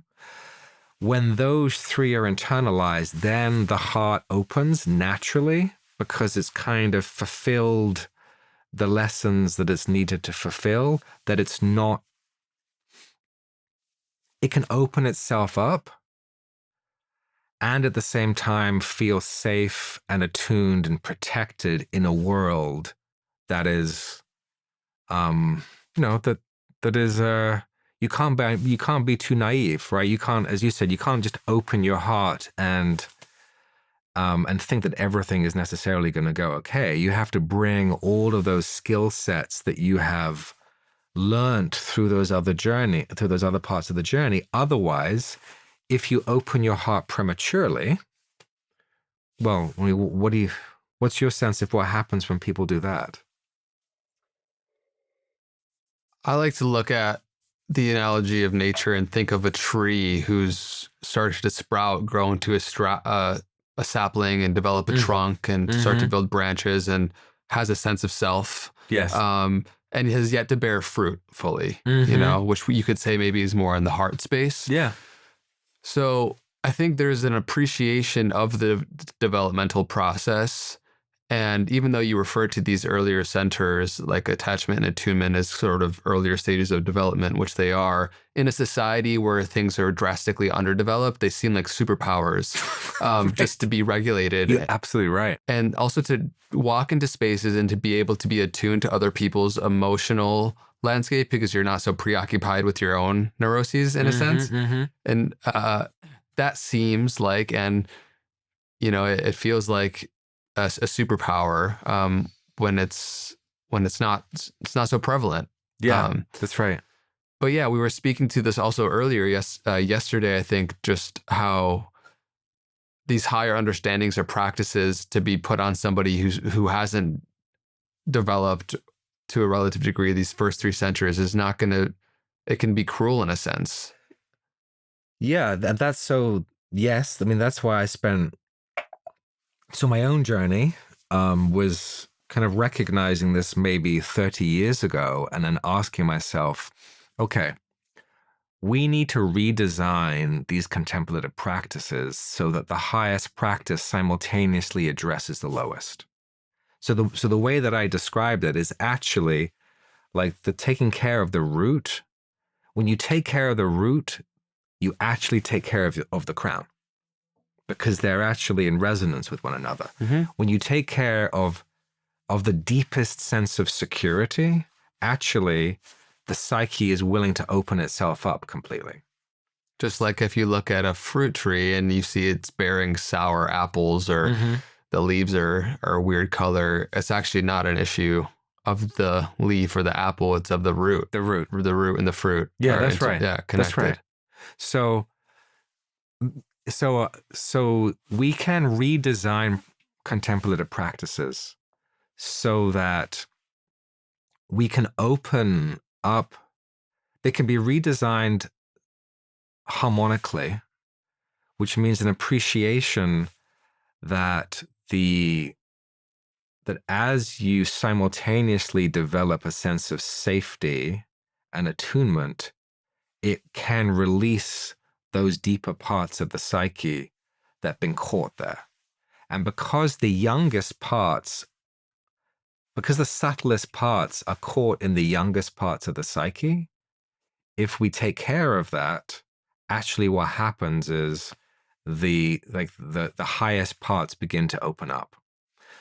So that, I mean, I'm not the only person who's been looking at this by any means, but this understanding of redesigning contemplative practices, in such a way that the psychodynamic piece is integrated into the wisdom piece, I think that's the next cycle of love wisdom, which is like, oh yes, of course, that actually if love really penetrates deep, deep into the infant, then of course the highest is released.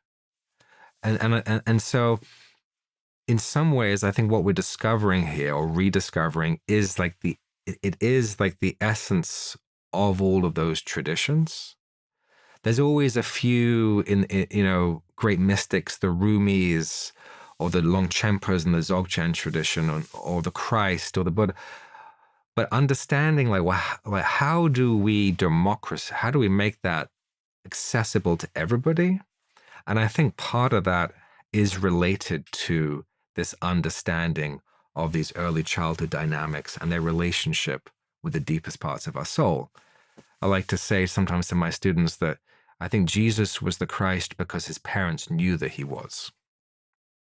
Right? So to the extent that that child is recognized to be holy, so to the extent that we recognize that infant consciousness, and we tend to those deepest, most tender parts of the soul, things open up in a supernatural way. And then the blossoming process, the flowering process, as the one that I described, happens as it happens as a natural unfolding, rather than having to change gears in a car.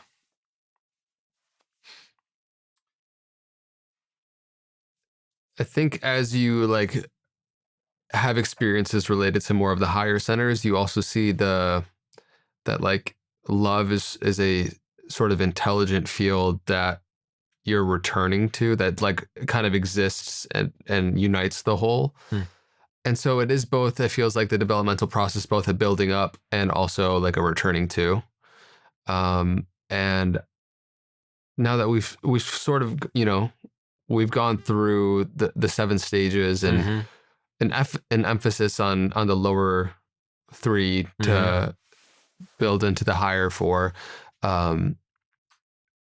We were speaking to this piece on integrity, because I think as you wake up to your own unique gifts, your own contribution to the collective, there's different levels of perceiving what integrity means. What does it mean to move through the world from a state of integrity, which integritas, like the etymology of the word, means undivided, a sense of wholeness.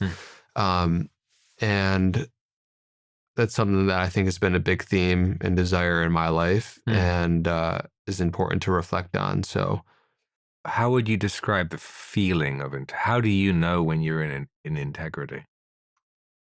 So this is actually, and thanks, by the way, for looking at a piece I started writing and sharing me some of yours as well. It's been great to kind of go back and forth. But there's like many things, you can look at it from many perspectives. And on the surface, integrity looks like having alignment between your words and actions. Mm-hmm. So you do what you say and you say what you do, Mm-hmm. and you keep commitments. Mm-hmm. And that's a monumental step in a world of individuals who don't do that, right? And so that's Yes. definitely a level of it. The subtler exploration of integrity is to pay attention keenly to not just actions, but the motivations that those actions spring forth from. And so the thoughts and emotions and desires that are driving actions are also a form of action. They're just more subtle and less perceivable from the outside in. So Mm-hmm. even though you sit there and you look like, yeah, you're nodding at me, you could be thinking and feeling all sorts of things. Yes. What the hell is he talking about? I know not. I've never experienced that. And so for me, like integrity, to answer your question directly, is a feeling of undividedness, a feeling of wholeness in self, where I'm moving through the world, and not only am I not acting in a way that has prejudice towards others, I'm also not feeling or thinking in a way that has prejudice towards others. Right. There's a sense of transparency, you know?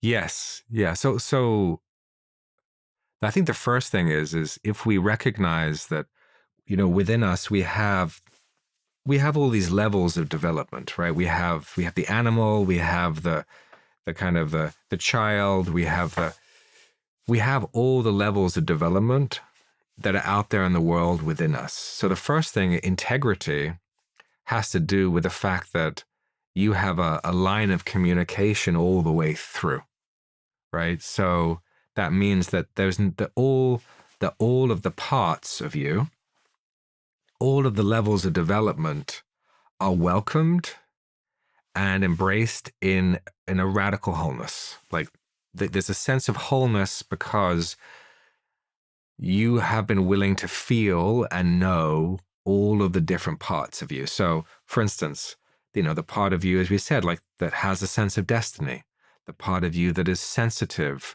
and wants to be, part of a larger whole, the part of you that is ambitious and has drive, right, and wants to make something of himself, the part of you the part of me that wants pleasure and wants to feel good, the part of me that wants to feel secure, like the whole stack, right? All of the levels.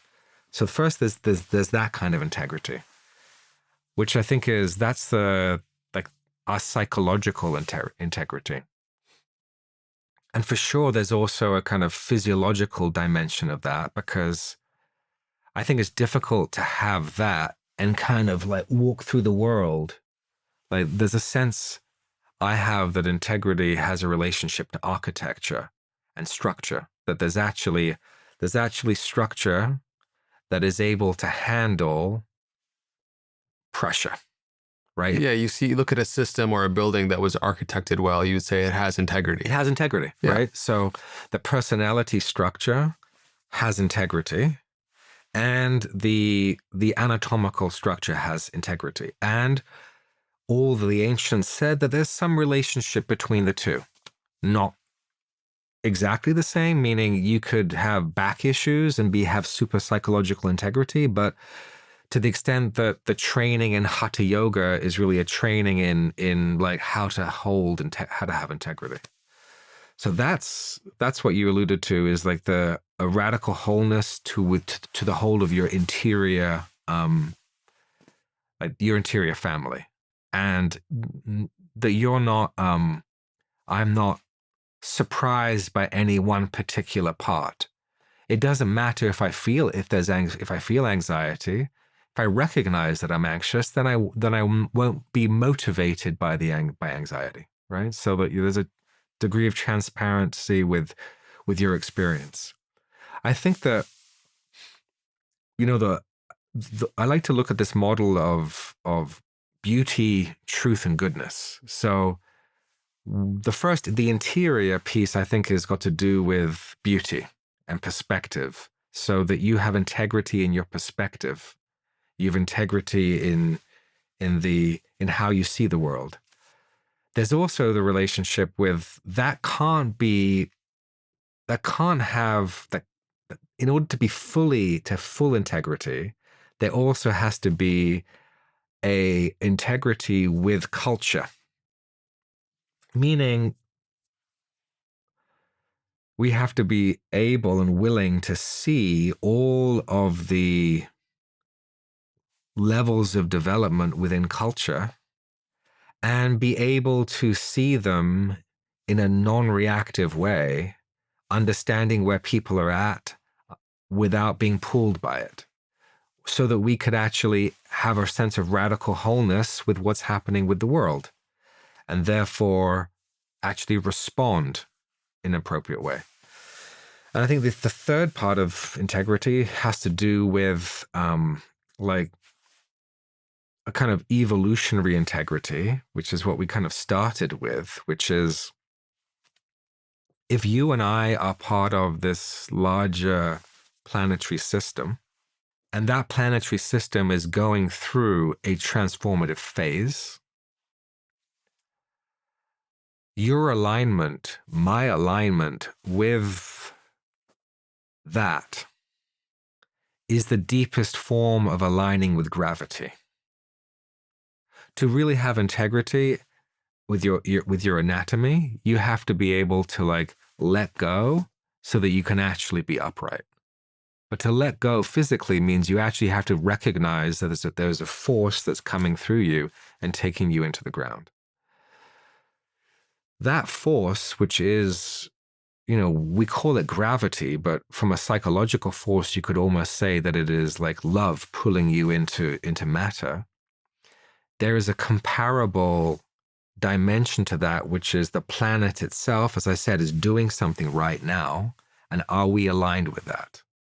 If you and I are aligned with the fact that we recognize that this planet, that humanity is going to be going through a significant shift, if we recognize that part of what's happening here is the fruition of fire, and can fire come to the heart? So to the extent that I recognize that I'm part of a cohort of millions of other souls who are also doing that, and that my heart is aware of that in a horizontal way.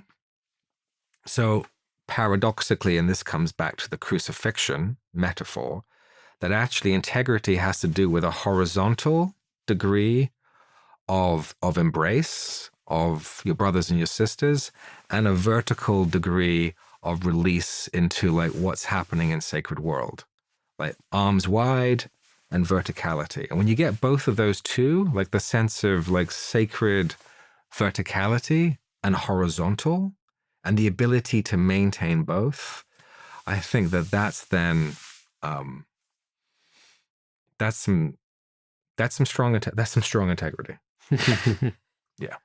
Yeah, that relationship as you move through the world from that state of integrity, I think is a really interesting piece there, because like now as we go on our journey and we're revealing what our own dharma is, so to speak, the unique puzzle piece that we are to this universe, you get to meet relationships and opportunities and challenges fruitfully, like with a sense of with that sense of integrity. What do you think is important to remind people there in the discovery of their own dharma? Like how do you feel like that really comes online and becomes clear for people? So let me just see if I understand this. What you're pointing to is it's a deeper level of integrity helps you discover your dharma, because it's kind of hardwired into you. Well, you spoke one aspect of integrity is alignment, right? Yeah, So like that's right. alignment with self and alignment into proper relationship with the world then puts you perfectly in the position to be here to do what you're supposed to be doing, in a sense. So dharma, the word dharma means duty. So one has to have that good sense of attachment and attunement. Like dharma really is connected to this third phase, if you will, of like strength of self to duty. I mean, that sounds terribly old-fashioned, right? But actually, well, it is old-fashioned because dharma comes from that level of us that is related to the Knights of the Round Table, that is related to virtue, that is related to being willing to sacrifice for something higher. So I do think that there's part of discovering that has to do with the necessary part of training the mind. Because in order to get in contact with, let's say the Dharma has resided in your heart. It's something that is deep in your heart. In order for you and I to access that, we're going to have to be able to access the heart. So which means that the childhood sense of safety and security, a sense of attunement needs to be there. But really what we're talking about here is a sense of strength and a willingness to sacrifice the self to recognize something that is deeper. So the sense of integrity, I think, it's related to sacrifice. It's related to the willingness to perhaps even suffer for what your art is. I mean, the truth is that any of us who have a sense of our dharma, there is some degree of suffering, if you will, necessary to bring it forth.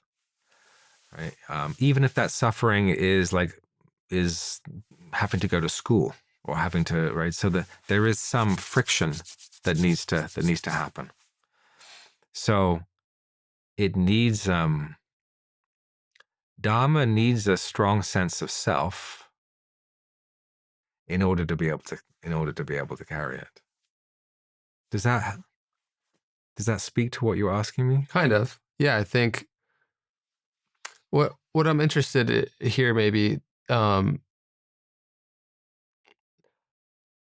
you spoke to a little bit how intuition and imagination work together to sort of illuminate the path forward. Mm-hmm. So as somebody grows on their own path, I'm curious about how you think those two work together to sort of illuminate what one feels is going to be best, use of their time and energy. How intuition and imagination Yeah, how come they work together. Okay.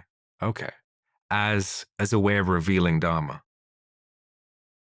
There's something that comes up there. That's a great question.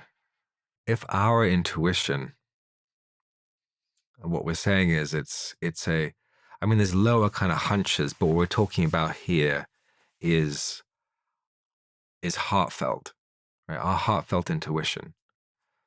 So to the extent that we are realizing that we're in a time of transition and that our care for the world, that this is going to be a transformation of the heart,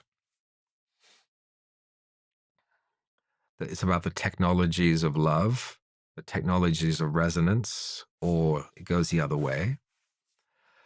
But to the extent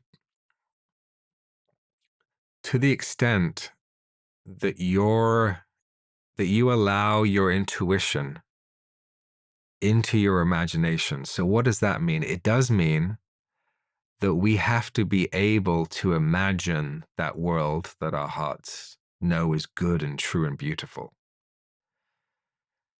It's really important for all of us, for our listeners, to, particularly at this time, to take time to imagine what the flowering might look like.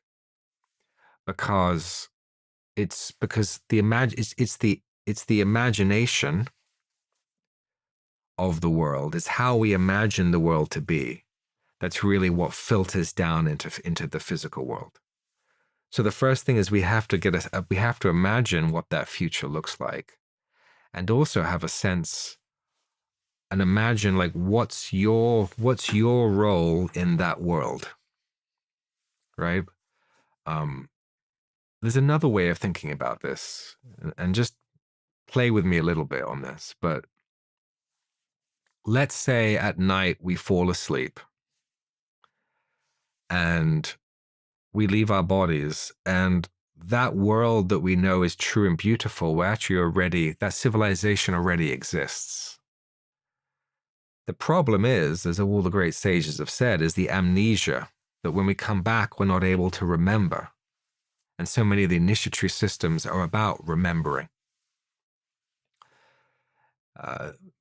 The traditions say that we're externalizing that world. We're trying to birth that world into matter. So even if that isn't true, the thing is about the imagination is what your brain imagines to be real, it experiences as real. So if we take the idea that actually that all of our listeners at night, we fall asleep and you're already in that world, and it's working the way it's meant to work, and you have a particular function and a particular gift that you're giving in that ancient future village. You're already doing it. And then you come back to this world and you forget. You're like, I don't know what the hell I'm meant to be doing. So the thing about love, what the traditions say, is love has the capacity to feel through the realms. So what the traditions say is, particularly the Wheel of Time tradition says, it's your love for that future, which is also already here, that helps you begins to inform your imagination. Because allowing yourself to imagine what this world could be in 20 or 30 or 40 years' time, but a world that is actually beautiful, and a world that you have an important place in terms of what it is you're doing, you have, because the self, and we mentioned this earlier, the self is relational. What that means is your self is always in a world. The self is linked to a world. It's what they call it in the Buddhist tradition, nama rupa, meaning you've constructed a world and a self at the same time. Does that make sense? Like, you actually can't separate. Your sense of self isn't separate from the world the story that you tell yourself about the world is out there. So listeners, as you're reflecting on the world out there, it constellates the self. And that's who you are right now. It's who we are right now. So if we want to make a change, if we want to change the self, but we also want to change the world, those two are linked. What that means is whatever self is in that world is a different self. It's changed, it's transformed. So to the extent that you actually, and this is what they call in Tantra, this is called taking the fruit as the path. Taking the fruit means is to the extent that you allow yourself to imagine based on a world, so this is not like your personal desire, right? This is based on the desire of the heart. So to the extent that you desire to live in a university planet, a garden oasis of truth and beauty and goodness, sounds naive, but you know what? We're actually, like, it's either going to be that or ash. So it's either going to go one way or the other way. So so to the extent it goes the way that we want it to go, dial in to the extent you allow yourself to imagine what that world looks like, what it feels like, what the relationships feels like, what the financial system is, to the extent that you begin to allow your imagination, which in the traditions, the imagination is an organ of perception, to the extent that you begin to imagine that future world, and what they say on the Wheel of Time is actually that future world is the world that you go to when you fall asleep at night anyway. So what's in the future is also what's within. As you begin to allow yourself to imagine the seat that you have, the circle that you're in, the qualities of relationship that we have, that will then begin to help you kind of imagine this self, or have a little bit more of a sense of who you imagine yourself to be. And because that's actually connected to sacred world, because when you align with that dream, that's the dream that you have. It's the dream that I have. It's the dream that Chelsea has. It's the dream that probably every other person who's listening to this has that dream if they let themselves dream it. It not only is it our dream, it's also the planet's dream. So to the extent that we allow ourselves to take the dreaming seriously, then the qualities begin to come, right? Then the intuition begins to work, and then it engages that synchronic process and begins to draw circumstances to you. And to the extent that you're like that you realize quite honestly that your dharma is worth dying for, because the transition to realize your dharma, all of us, like when you were a child, you had to die from being a child and become an adolescent, right? And when you were an adolescent, you had to die to become an adult. So clearly, what all the traditions say is there's a death process here. The question is it a conscious dying process in a good way, where we lock on to something that's good and true and beautiful, and we are willing and we feel the energy and the commitment to sacrifice for something? Do we have that sense of duty? Because we all have, right? We all have a sense of duty, that sense of virtue. And to the extent that you and I are aligned with it, then dharma comes, and slowly but surely you kind of, we awaken in a new world with a sense of duty that's embodied and good. That's how the Tibetan tradition in some ways points to the magic of how that happens. Yeah, it seems like whether it's projections that we have or desires for what we want the world to see or feel into it, a more beautiful world, or that version for our own individual lives, the hanging out in the imaginal realm to kind of feel what it feels like and sense what it would be like. And like our neurology doesn't necessarily know the difference between something we experience and something we imagine. It doesn't know the difference. And so what's interesting with the AI, this is where, if we think about some of this tech, is it's going to reveal our imaginations to us in a very concrete way. And you're right, the brain doesn't know the difference between what we imagine to be real and what is real. So we're going to be given, it's coming, a technology to the extent where we can probably, whatever we imagine, we're going to be able to some extent make real.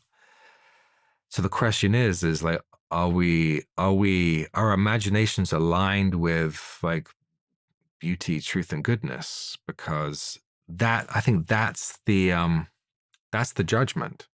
It's like, can we imagine something that is beautiful and good and true? I think we can do that if we feel safe, if we feel attuned to, if we have a sense of sovereignty and we have a sense of connection, then of course we can create something that's beautiful.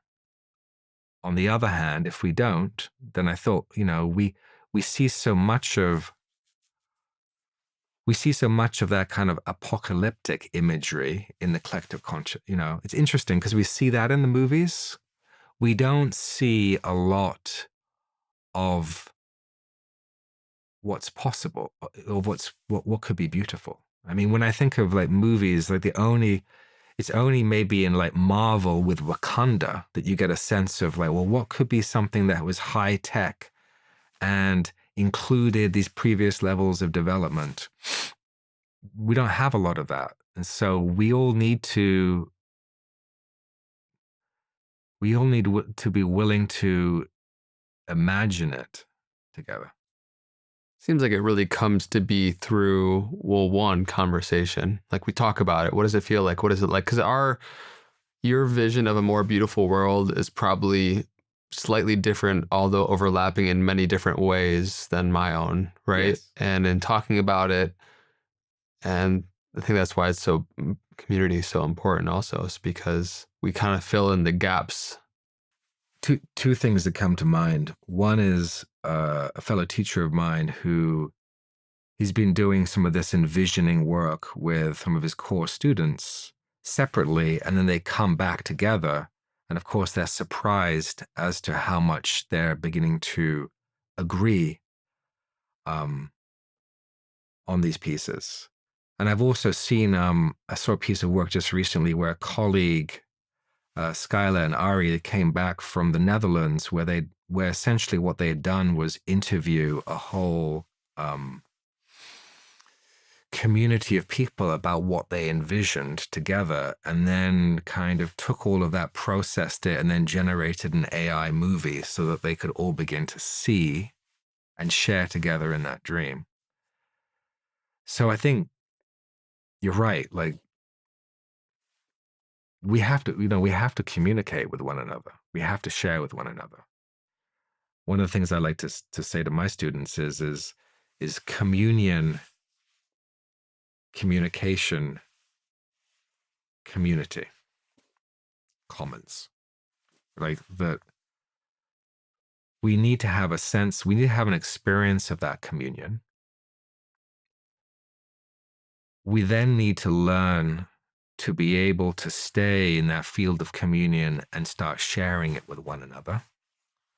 Because I think one thing that's happened in our culture is because we don't, because the commons of our culture doesn't have a discourse around the sacred, or around like very deep like there aren't spaces to go where people can share the kind of the deep interior experiences they've had of the sacred.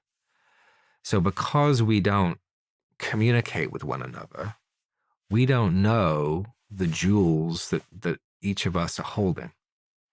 So again, this comes back to the importance of that fourth phase, where the heroes, tired after a certain chapter, are able to come together and start to communicate and share what it is that we're all seeing. I think that's the opportunity, that there's a technological opportunity to be able to do that.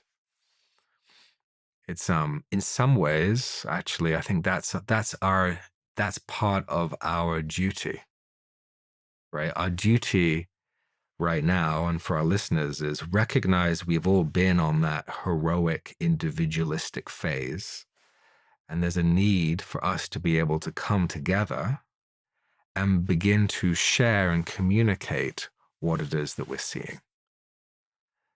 Because I think the world's going to get kind of interesting. It already is.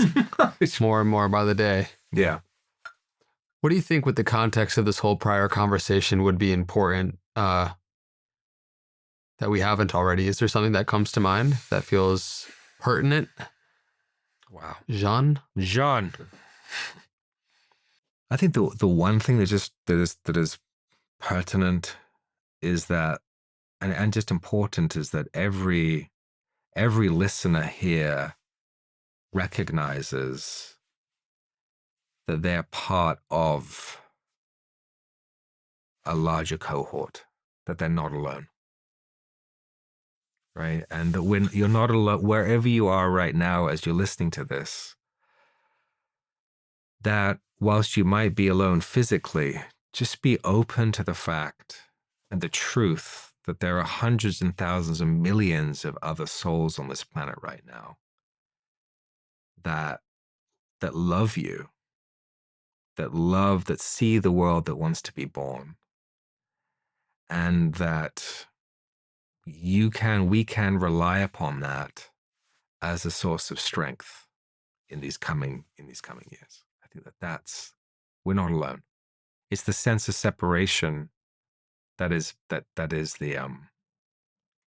makes it so difficult. And hopefully, as the physical spaces start to become more prevalent, where people can come and have those shared values and realizations and insight be among community, these digital spaces can be the version of that kind of carries us and starts to connect us with the tribe that I think is going to be really supportive. And that's what I strive for this channel to be. And I think, more and more as you're sharing your work online, what a gift it is to be able to live in a time where we have the capacity to be able to reach people from all walks of life on the other side of the planet. That's right. And that is unique to this generation and civilization, unlike any other time. So, well, and the community of people who right now are listening to this, whilst it might be virtual doesn't mean that the quality of relationship, that there is a field here. So when people view your podcast, what I would say is that you are viewing a node, a room, but there are thousands and thousands of other souls like there with you. So when we passed through COVID, we had to shift on my teaching. So much of my teaching went online. And one of the things I realized then was that we have this enchantment of disenchantment. What I mean by that is the people, as our friends are watching us right now, they think that that they're just watching a screen and that there's no connection. So the first thing is we have to dispel that enchantment of disenchantment, so that when people take time to like watch what's happening in here, that they are also realizing that they're tapping into a subtle dimension, and that your know thyself is a node, if you will, yes, they're watching something, but they can also feel that there's something here, because that structure is real. Like the virtual, if you will, is a way that we give form to a quality of the invisible. So,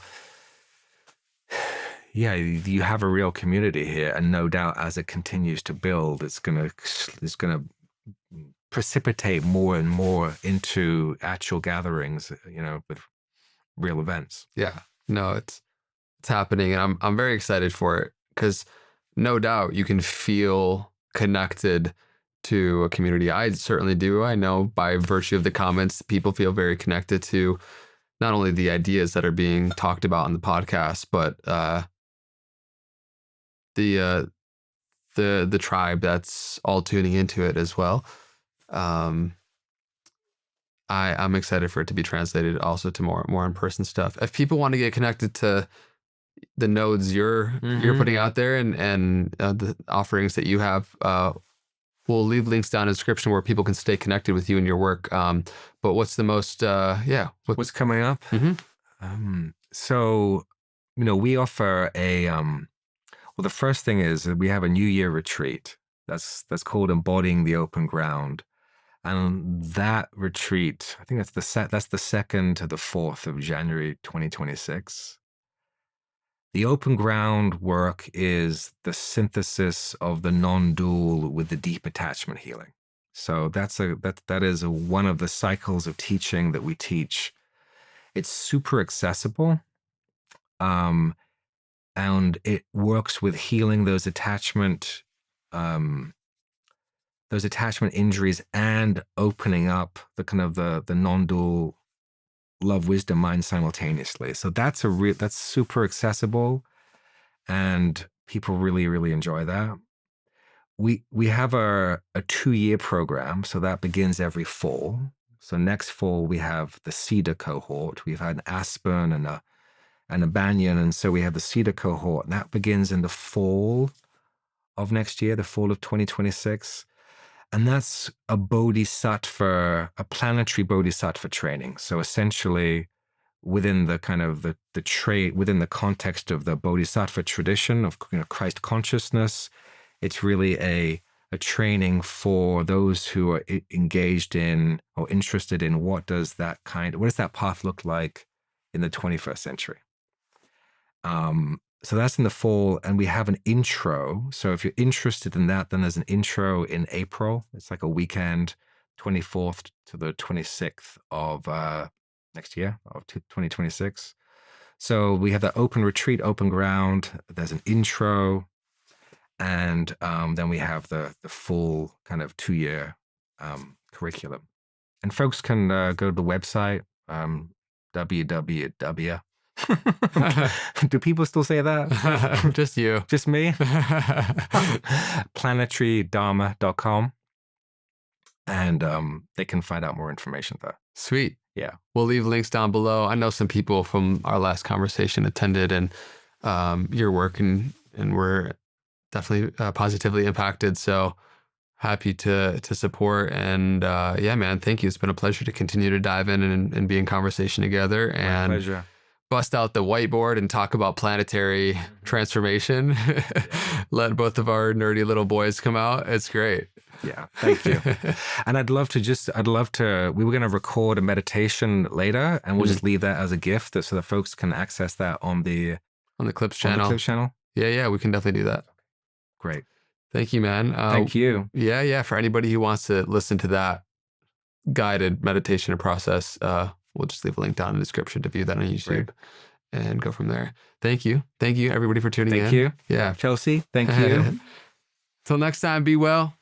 And know thyself. Thank you, bro. Did it.